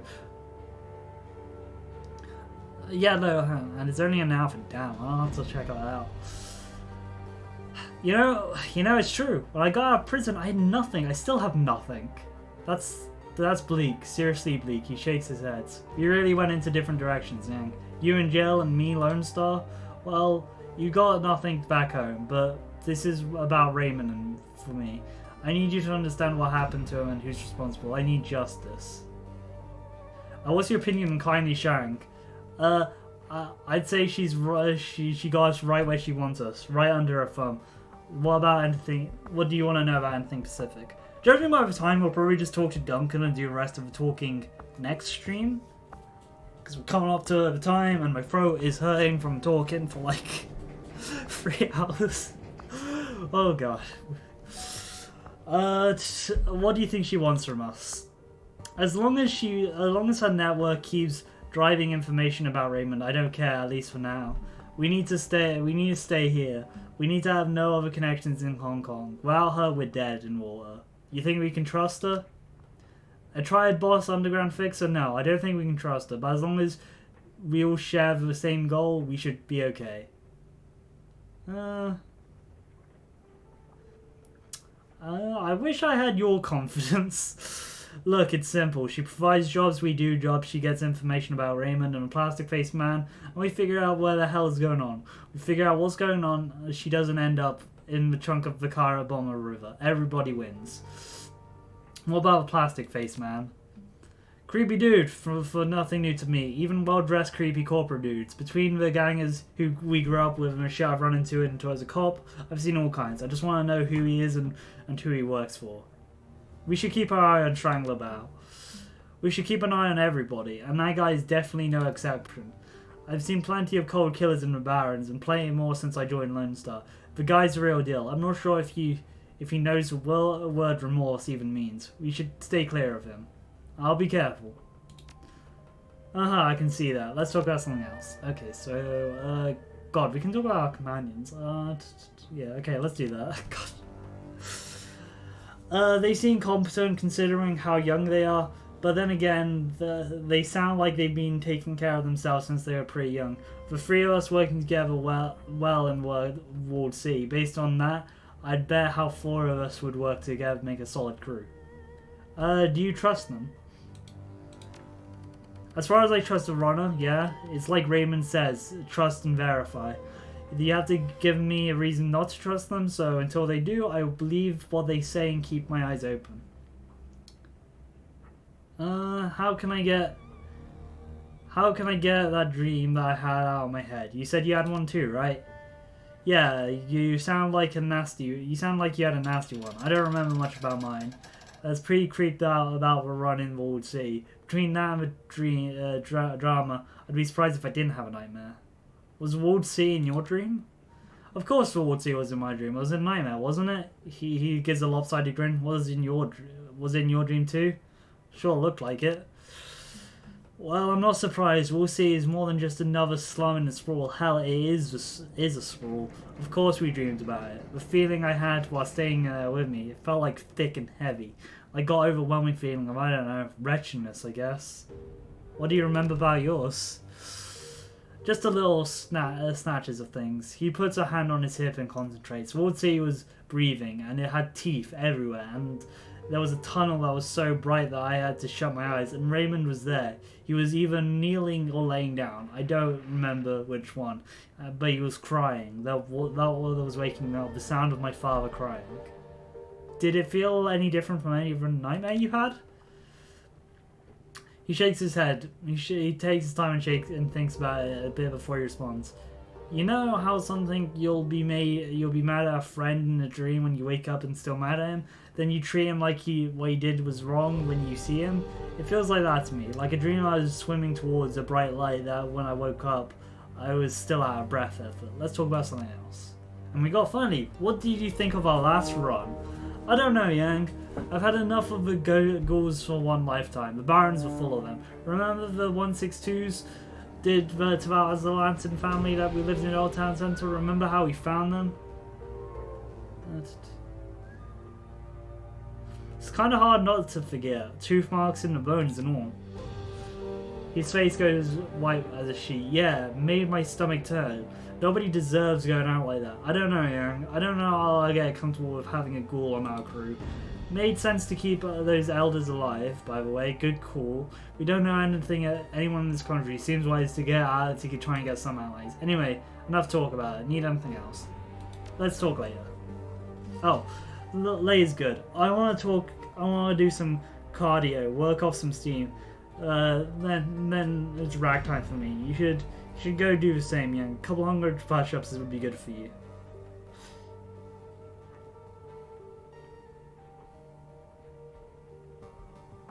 I don't think so, Duncan, but hey, knock yourself out.